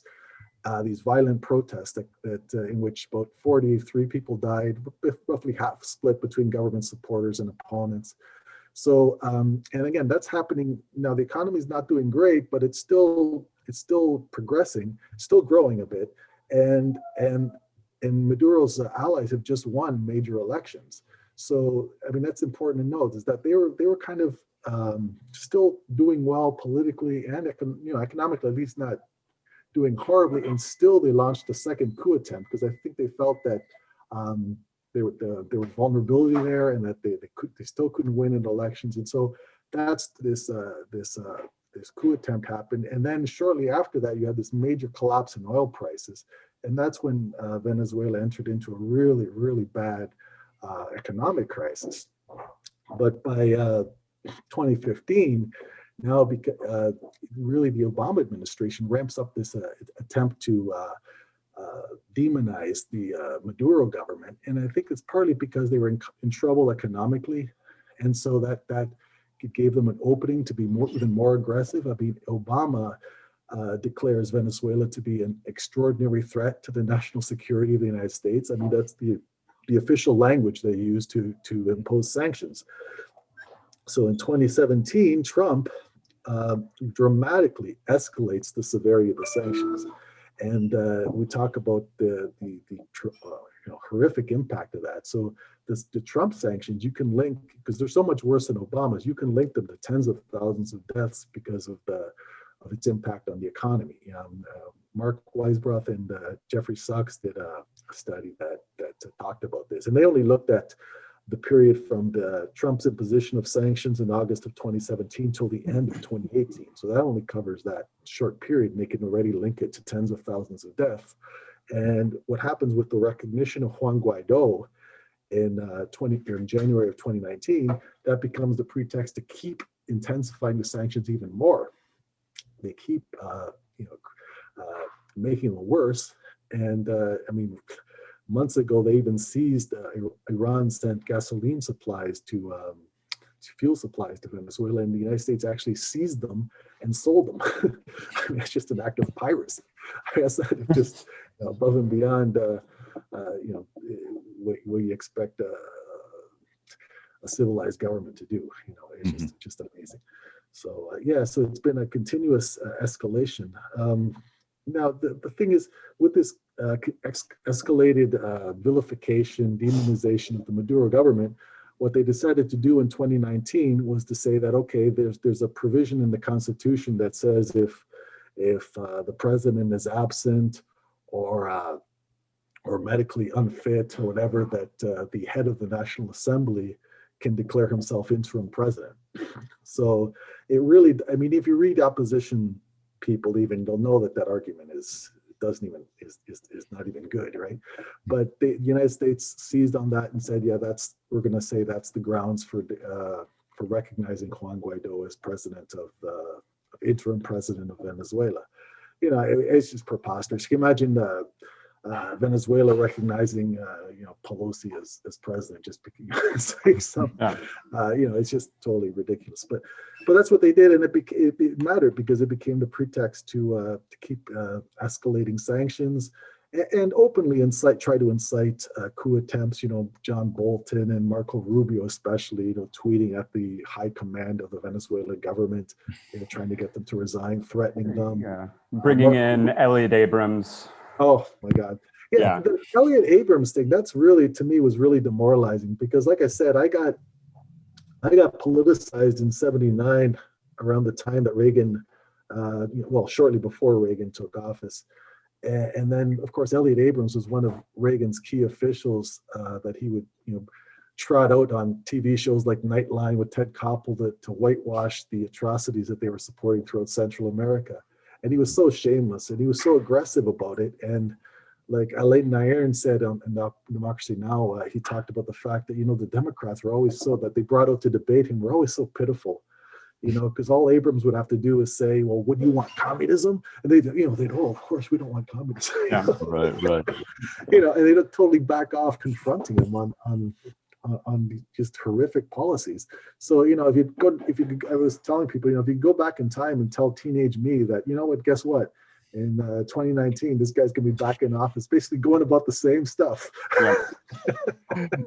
Yeah. That'd be pretty demoralizing. Yeah.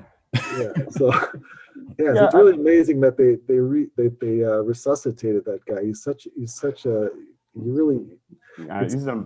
a monster. Yeah.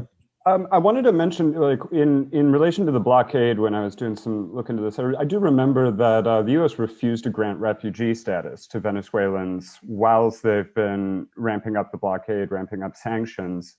And I was wondering if we could just speak to that for a moment, because I think you speak to this in your book as well, is that there's this massive hypocrisy coming from U.S. policy that is under the veil of this is humanitarian aid, when in fact you're strangling a nation. And if you were really worried about these people, why would you not grant refugee status to them?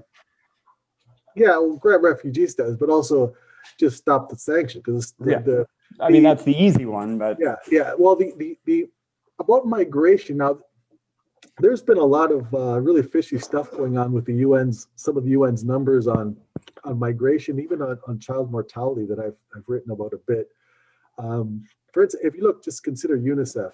If you look at UNICEF, their annual child mortality figures for places like Iraq, they show a total constant decline all the way through the 1990s into the 2000s. So 2 wars, sanctions, and they claim that the child mortality rate constantly decreased. Whereas in Venezuela, if you look at the chart that UNICEF produces, it looks like the Himalayas. It goes up and down. and in recent years, they've revised their numbers retroactively, to kind of correspond to what the United States claims is going on. And I noticed that if you look at their latest chart, it claims that child mortality stopped increasing in 2017, around 2017, when the United States imposed the most draconian sanctions. Well, that's when the child mortality leveled off. And similarly, it makes no sense. It's similar with the numbers on migration. The vast majority of migration we know is from Venezuela happened after late in 2015, early 16. From then is when it really took off. And it's mainly to Latin American countries, not so much United States. And yeah, it's now actually there have been, with the disaster, it's not just the disaster with COVID, but even before then, there were massive protests in Ecuador against austerity measures, in Chile, in Haiti. So there's been lots of regionally unrest against economic policy. So there's actually been some flowing of Venezuelans back to Venezuela. I mean, not on a huge scale, but there's been some, because conditions are not good in the rest of Latin America either.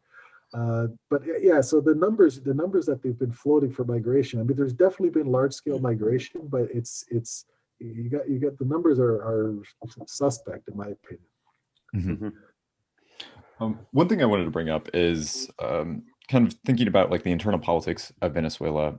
And we see basically two sides. We see Maduro, and then we see Guaido as the opposition candidate. I'm curious if there are other opposition candidates that are maybe not on the right wing.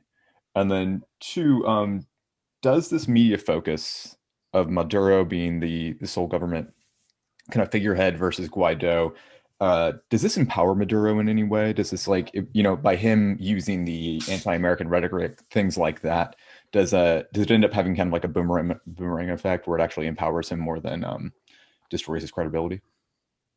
Well, I mean, there's an impact in the sense that if you read, Venezuela Analysis does a lot of interviews with the left-wing critics, if you will, of Maduro. But it's a fine line, right? Because if your country's under attack, I mean, do you really want to be attacking your own government? I mean, if you have to balance that. You have this external enemy that's real. You can't deny this external enemy is real, trying to destroy you. And at the same time, you don't agree with some of the things the government's doing, right? I mean, so there's a dilemma there, because you don't want to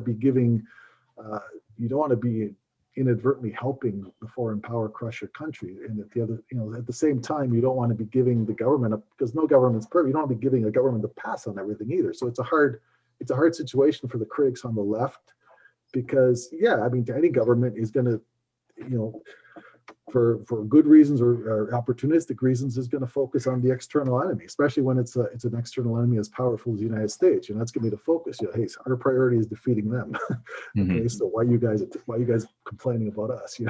So there are internal critics. I mean, there's problems with leftists who feel that in Venezuela that Maduro's backtracked on socialism in some ways. I mean, so in my opinion, some of those critiques make sense. Some of them don't. But it definitely they're in a tough spot to criticize a government when it's facing an external threat. So that's definitely a hard position. And as for the opposition to Maduro, it's the same kind of thing. I mean, if from their perspective, right, they see Maduro as evil, whatever. But if they go along with Guaido's extremist strategy of basically just saying let the United States overthrow them, well, then they look pitiful. They look like they're just, all they've succeeded in doing is making conditions worse in Venezuela through sanctions, and they haven't helped. They haven't responded to the actual conditions of the people on the ground. So that puts them in a bind too. So they wanted we see that there's some opposition people, like, well, even Henry Falcone, for example, when he ran for president against Maduro in 2018, he was viciously attacked by Juan Guaido, by that faction. Right? They attacked him. They said he's a fake. He's a totally in cahoots with Maduro. They said he's just which was nonsense. But they'll throw that allegation at anybody who doesn't play along with their strategy of just having the United States overthrow the government for them. So it's tough for opponents both from the left and from the right to get traction when you have this external power that's attacking the country, right? Because either way, you have to choose sides, and if you don't choose the side of the government power, you're in various ways you're going to look bad, right? And on that note, I'm curious. I know that we had labeled kind of like the media appointed title on Maduro was the hunger candidate. I think you mentioned a little bit earlier. And I know that there has been a ton of media focus on like the supermarkets are empty in Venezuela. I think one of the big the Maduro diet. The Maduro diet, sure. Yeah. I remember one of the media, I can't remember who put it out, maybe NBC News. It was like people digging through like a dumpster to eat or something like that. And I was just I was curious because I have a shirt from Caracas, a Hard Rock Cafe shirt from Caracas. And I'm like, there's no way that a Hard Rock Cafe in Venezuela or in Caracas for that matter. So I looked it up and there is. And on the menu, they have cheeseburgers, chicken sandwiches, etc. And I'm just wondering, is this a class thing maybe? Are we really is there really that widespread poverty when it comes to hunger and other things like that? But it's hard, because people, you can compare on the ground reports from various people, and that tells you something, but it's hard to get, it's not, even in your own countries, you can't look out the window and say, what's the poverty level like? You have to really, you have to study it seriously, do serious studies. And the problem is that, and I know that I'm familiar with people who are actually trying to get this done. They're actually trying to do serious studies that could get published in the Lancet or something, like real mortality studies, to get a real idea. Because even if you look at things like polling, up till around 2004, they were just polls that the corporate media were publishing that were just ridiculous. They're claiming that Chavez had 30% support or something. And then when the actual recall referendum in 2004 came along, all of a sudden those polls, they start backtracking. They say, oh no, it could be going up, because it's obvious that there's manipulation of all kinds of data, right? So, so anecdotal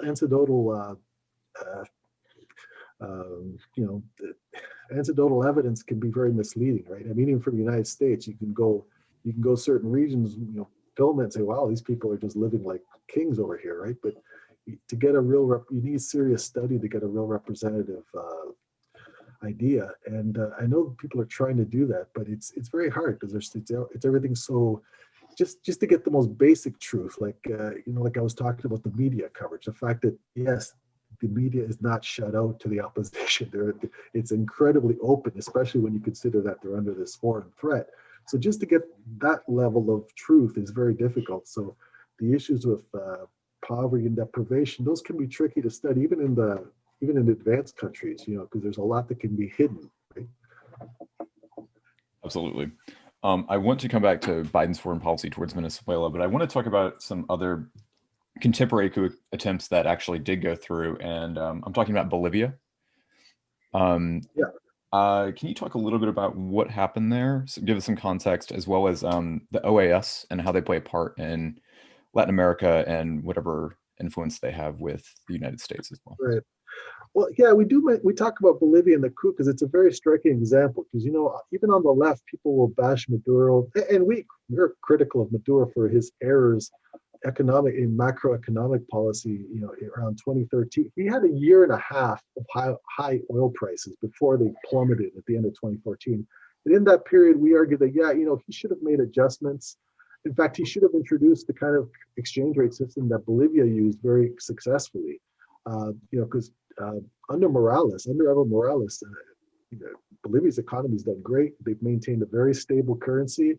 And despite the fact that they're faced with very similar challenges, an elite that hates them, a mass media that hates them, the US government that supports these local actors that hate them and everything, yet they've maintained tremendous macroeconomic stability. And so they've done a lot of things, frankly, better, right? but still he got overthrown. Mhm. So if you're a left-wing government, you can do a lot of things right, but if you have any weakness at all, in Morales's case, for whatever reason, kind of lost control of the military and the police there because they turned on, there were these right-wing rioters who alleged fraud in Evo's re-election in October of 2019. And this was incited by Luis Almagro and his election monitors who work for the OAS. They're primarily funded by the United States government.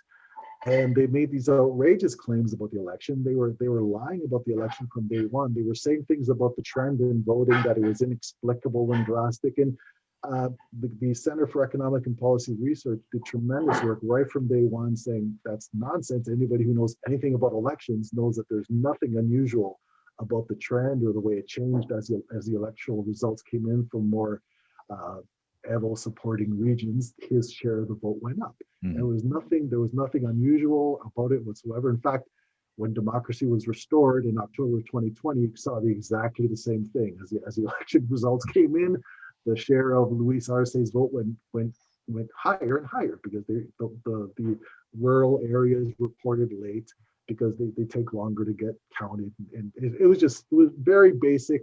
And the OAS lied about it, and they incited a coup. And the media covered for them for months when it most mattered, and allowed basically a dictatorship to rule Bolivia for almost a year before it finally there's tremendous mobilization and courage of the mass movement that was traditionally led by Evo to overturn that coup. But it's significant in the sense that we kind of get on Maduro's case. We do in the book a bit about his economic errors and the things he might have done differently. Even Chavez might have done things differently. But so it's worth bearing in mind when we look at what happened to Evo Morales, that you could do a lot of things right, but if you're a left-leaning government that the United States doesn't want, you're always going to be punished much, much more severely for any weakness or any mistake. Because Morales had tremendous popular support, had tremendous economic indicators, still got overthrown. So it's very difficult. So it's something we should bear in mind as on the outside, that these people aren't faced with an easy task, trying to reform societies that have tremendous inequality and are supported by a major superpower. I think that's a great point. I don't want to bogart the entire conversation. Ben, if you have anything to jump in on. No, that's great. I just wanted to get into back to U.S. policy more recently with, kind of moving. It seems to me that Republican or Democrat, it seems to be a very bipartisan agreement about policy towards Venezuela. I didn't really see a huge difference in Trump's policy overall. Maybe you could correct me on that. Aside from, I wanted to ask you about when was it, in February of 2020, when they actually had Guaido visiting Congress. And sort of, going from, the Trump policy over the last few years of recognizing Guaido, having him to Congress, which I'm not sure if that was what that did, besides maybe drumming up votes in Florida or trying to bash Bernie Sanders and the Democratic Socialist movement. But I just wanted to see what you thought about that, and how do you think things will change or stay the same moving into the Biden years? Yeah, well, I don't want to, I think it's important. I think there's more hope with Biden, that the policy towards Venezuela and the world in general will not be quite as savage, but at the end of the day, they're terrible. You saw when Guaido came to Congress, he still got standing ovation by Pelosi and those people. Everybody. So, but that said, I don't want to dismiss the differences between the two factions, the ruling class in the United States, but at the end of the day, they just differ on tactics. They both think they're entitled to terrorize the world and to get what they want. And it's not just, and we mentioned in the book, is not just the two factions of the ruling party in the United States, but it's also the allies in Canada and Europe who don't get enough of the blame either, because they share so many assumptions as well. They share the same basic assumptions. So, despite the fact that, Trump was, if you think about it, pretty demonized liberal circles in Canada and Europe. But still, when he says we're appointing Guaido, I mean Trudeau and all these European leaders, they fall right in line, right? And we saw something very similar with George W. Bush in Haiti in 2004. Bush in 2004 was widely discredited and despised over Iraq, but still, when he went in to overthrow the government of Haiti in 2004, Canada and France, two countries that got a lot of applause for supposedly opposing him in Iraq, they were right in there with him to kind of help him, give him political cover, if you will, right? And so they serve that. So it's not just the Democrats kind of provide a nicer face to the same very aggressive, very belligerent policies towards the rest of the world, but so do a lot of these allies in Canada and Europe who don't get enough of the blame, in our opinion. And we talk about that in the book as well. On that note, does Trudeau really get any flack for this? No, I mean, you know how it is. There's a lot of pressure on people to go along with foreign policy. For example, there's one really, to me, very revealing episode about how afraid people are to challenge foreign policies. Just look at the John McCain died, right? Everybody has to praise him and talk about what a wonderful guy he was. He was a monster. I mean, he personally bombed the crap out of Vietnam. I mean, he ran like 23 bombing missions in Vietnam. So how many people did he kill? I mean, no one gives a damn, really. I mean, they killed millions of people in Vietnam, and this guy makes a career out of it. I mean, it was terrible that he got captured and tortured. I mean, there's no excuse for that. But what would happen to a Vietnamese person who ran 23 bombing missions over the United States if people got a hold of him? You know, what do you think they'd do to him? You know, but when he was praised, you know, the likes of AOC, she has to come in there, say, oh yeah, he's a tremendous guy. But Trudeau jumped in, and so did Jagmeet Singh, the leader of the New Democrat Party, the post-social Democrat opposite. He got in. He also had to get right in there and say, "Oh, John McCain's wonderful."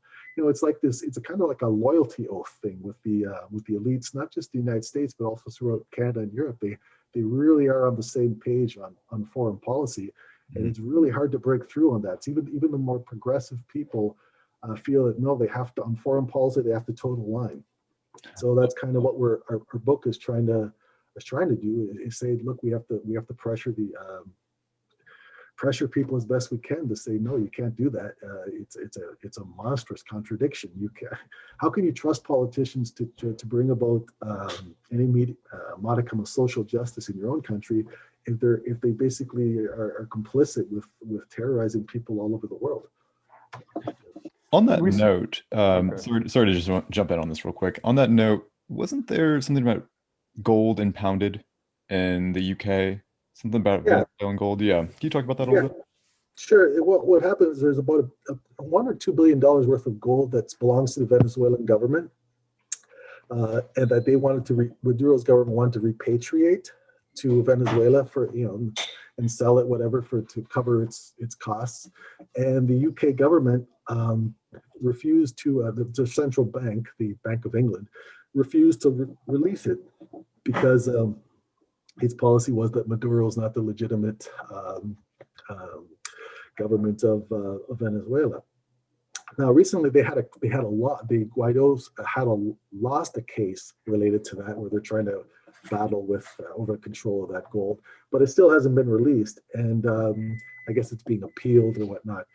But yeah, it's the, like I said, the foreign governments, they get right in there. The United States and its top allies, they're on the same page on foreign policy. And I was really surprised by the fact that Trump, being such a widely discredited and demonized figure right from the beginning among liberals anyway, I was surprised at how easily he acquired allies for his projects overseas, you know, whether it's bombing Syria or states. It really was shocking to me. I thought it would be more of an impediment, you know, but it really wasn't. I know Ben has a question, but I just want to ask this real quick about Guaido. I know Anthony Blinken, Biden's Secretary of State, has already recognized Guaido. He's made Venezuela a priority, which I'm confused about that. If you could just give a little bit of background about Guaido's connections to the United States. Well, Guaido is basically he's an extremist he was of the party. I think technically he's not even in it anymore. It's this party Voluntad Popular. It's basically Leopoldo Lopez's project. So basically, these are the same guys who overthrew the government in 2002. It's the same cast of characters, and it would try to do what they wanted to do at the time, is just basically imprison and eradicate Chavismo as an organized force. And the real threat here, the real long-term threat, is that Venezuela would become another Colombia with basically a decades civil war that's been going on for decades, that's under the radar of anybody, because as long as the U.S. allies in charge, you can keep this going forever, and the country never just keeps getting U.S. money and supported. So I think that's the long-term dangers if Guaido's people took over, Leopoldo Lopez's people, basically Venezuela can end up looking like Colombia. And if that doesn't sound like a disaster to anybody, that's because Colombia has been so completely whitewashed for decades. You know, it has an internally displaced people of last I checked, something like 7 million, about the same as Syria during its civil war. And it has just an abysmal human rights record, tens of thousands. There was one report that came out where U.S. officials privately estimated like over 200,000 people murdered over a few decades, and certain indigenous groups driven to outright extinction. So, and all this has flown under the radar because it's the U.S. ally who's prevailing in this civil war, at least keeping power anyway. And so that's the real danger. If you ask what's going to, it could look like a low intensity civil war that could rage for a long time, because the organized Chavista movement is not going to just sit back and let itself be annihilated. They've taken steps to try to arm themselves, through militias and through the, alliances with the military. They're not going to sit back and let themselves be annihilated. They're going to fight back. And so this could provoke a civil war that could go on for many years. I didn't have a full question, but I wanted to mention earlier when we were talking about I got lost in thought, but I wanted to mention earlier that I remember when Trump, or when the initially recognized Guaido, the biggest bit of criticism Trump got in the mainstream media from both sides was that he said, I remember him saying that he'd be willing to talk to Maduro, and it was. And everyone lost their mind at that, even though, again, he seemed to be towing the same line, same party line, and doing everything, by the book of what the policy is supposed to be. But it was, it was similar to saying that he would talk to Kim Jong-un or whatever. And, obviously that's just a Trumpism that is sort of meaningless, that he was like, oh, I'll talk to anybody, I'll make a deal with anybody or whatever. But I remember this insane backlash to just the notion that a head of state would sit down and speak with Nicolas Maduro, not even strike a deal or ease anything. And I just wondered if you could speak to that. I find it bizarre that that's the bridge too far. And where do you go from there? Yeah, well, it's kind of the flip side of having to praise John McCain. Like, the fact that Trump didn't show him deference, that was, oh my God, you're saying something mean about John McCain. And actually, the way he criticized McCain was actually, I mean, he said something really stupid. Like, he basically blamed him he's a loser for getting captured. His criticism was ridiculous, but it's still the same. It was kind of the flip side of that. There's certain figures you can't, no matter how repugnant they are, you got to say nice things about them. Yeah, same with George H.W. Bush had a similar thing to John McCain. Yeah. Yeah, and now with Maduro or Castro or anybody else, they'll go berserk if you say anything positive about any figures like that. But at the time, I remember Trump also, after the United States failed to basically launch this, they tried to do this aid stunt shortly after they recognized Guaido. They tried to basically ram so-called aid across the border with Colombia, in defiance of Maduro's orders to stop it. And even Bernie Sanders got in the act. He tweeted something like, "Oh, come on, Maduro, you gotta let the food in." It was really stupid because Venezuela is receiving foreign aid. So if they want to get foreign aid, all the country have to do is donate to the organizations that are already there.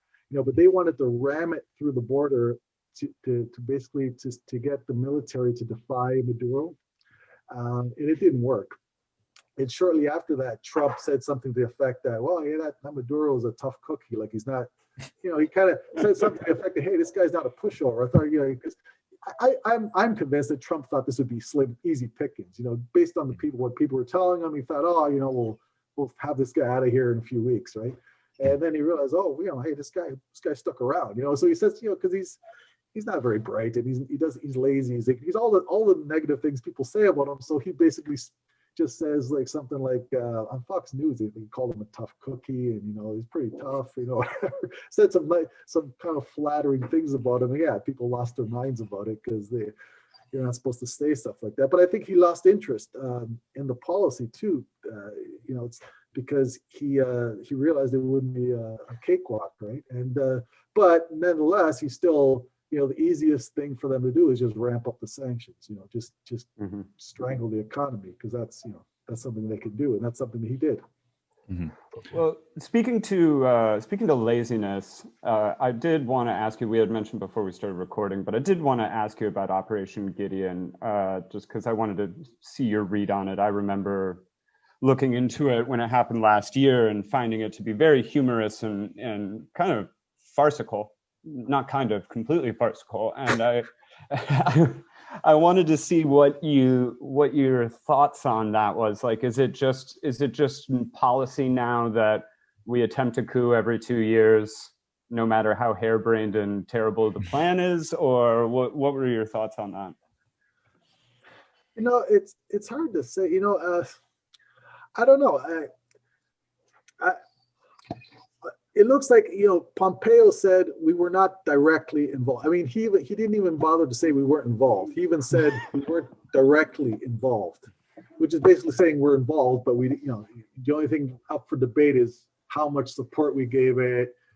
Did the U.S. government really think this could work, or did they just say, okay, go ahead, give it a shot, see what happens, But I think one significant thing from that is that these attempts, they're a kind of way of testing the defenses, checking to see, like with the aid stunt we just talked about, just trying to see, okay, how loyal is the military? What do they got? Just kind of a feeling out maneuver. So even if the attempt is a farcical, like you say, it still serves some purpose in the sense of feeling out the government. Say, well, how far could these guys actually get?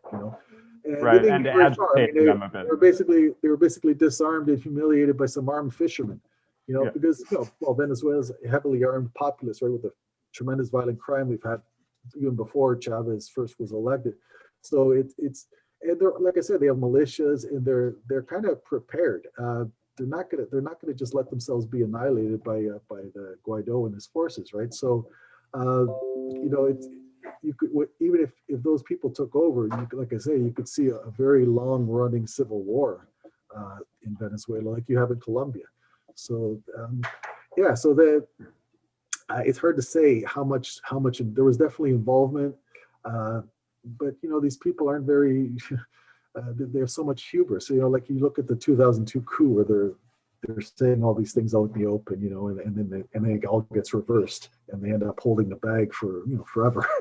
So, but it's still serious because no matter what, you have the world's most powerful country standing behind them. So you can't totally laugh off the attempts they make, right? Yeah. So it seems to be, feeling out where they are with that, and then also kind of any amount of agitation they can throw at the government is good. It doesn't need to be fully successful as long as they can keep being pricking them with a Sure, needle. they have time. The United States has time. They can keep this up. Look at Cuba. They've kept it up for all my life. Basically, they started this actually before I was born.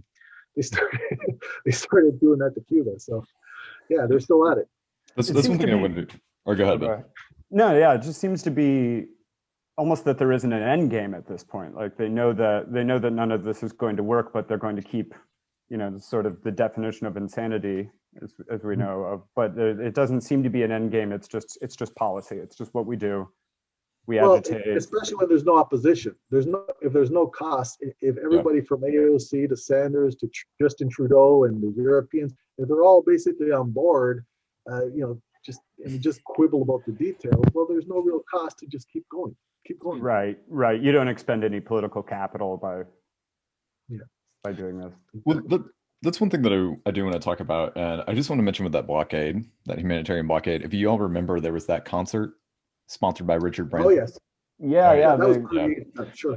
Yeah, The dueling concerts. Yeah. The dueling concerts. Yeah, and then I think Maduro was salsa dancing. I think that was what was going on the other side.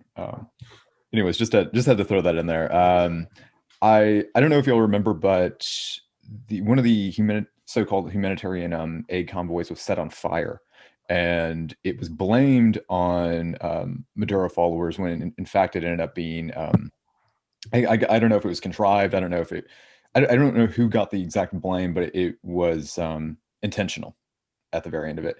Well, and then there was a Molotov cocktail thrown from the Colombian side of the border, from the Guaido supporters, and intentionally or not, it ended up landing on the aid truck and burning it. It could easily have been intentional, or maybe it was they missed. Who knows?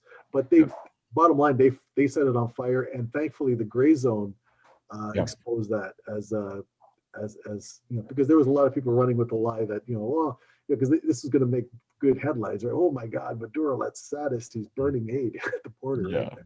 Well, and that's the thing. It's just like we're talking about. There is this media momentum behind each of these coups, it seems. And why is there no left or right backlash against it? I mean, like regime change has become so critical, even on the right in the United States. I wonder, in your opinion, why isn't why isn't AOC standing up to something like this?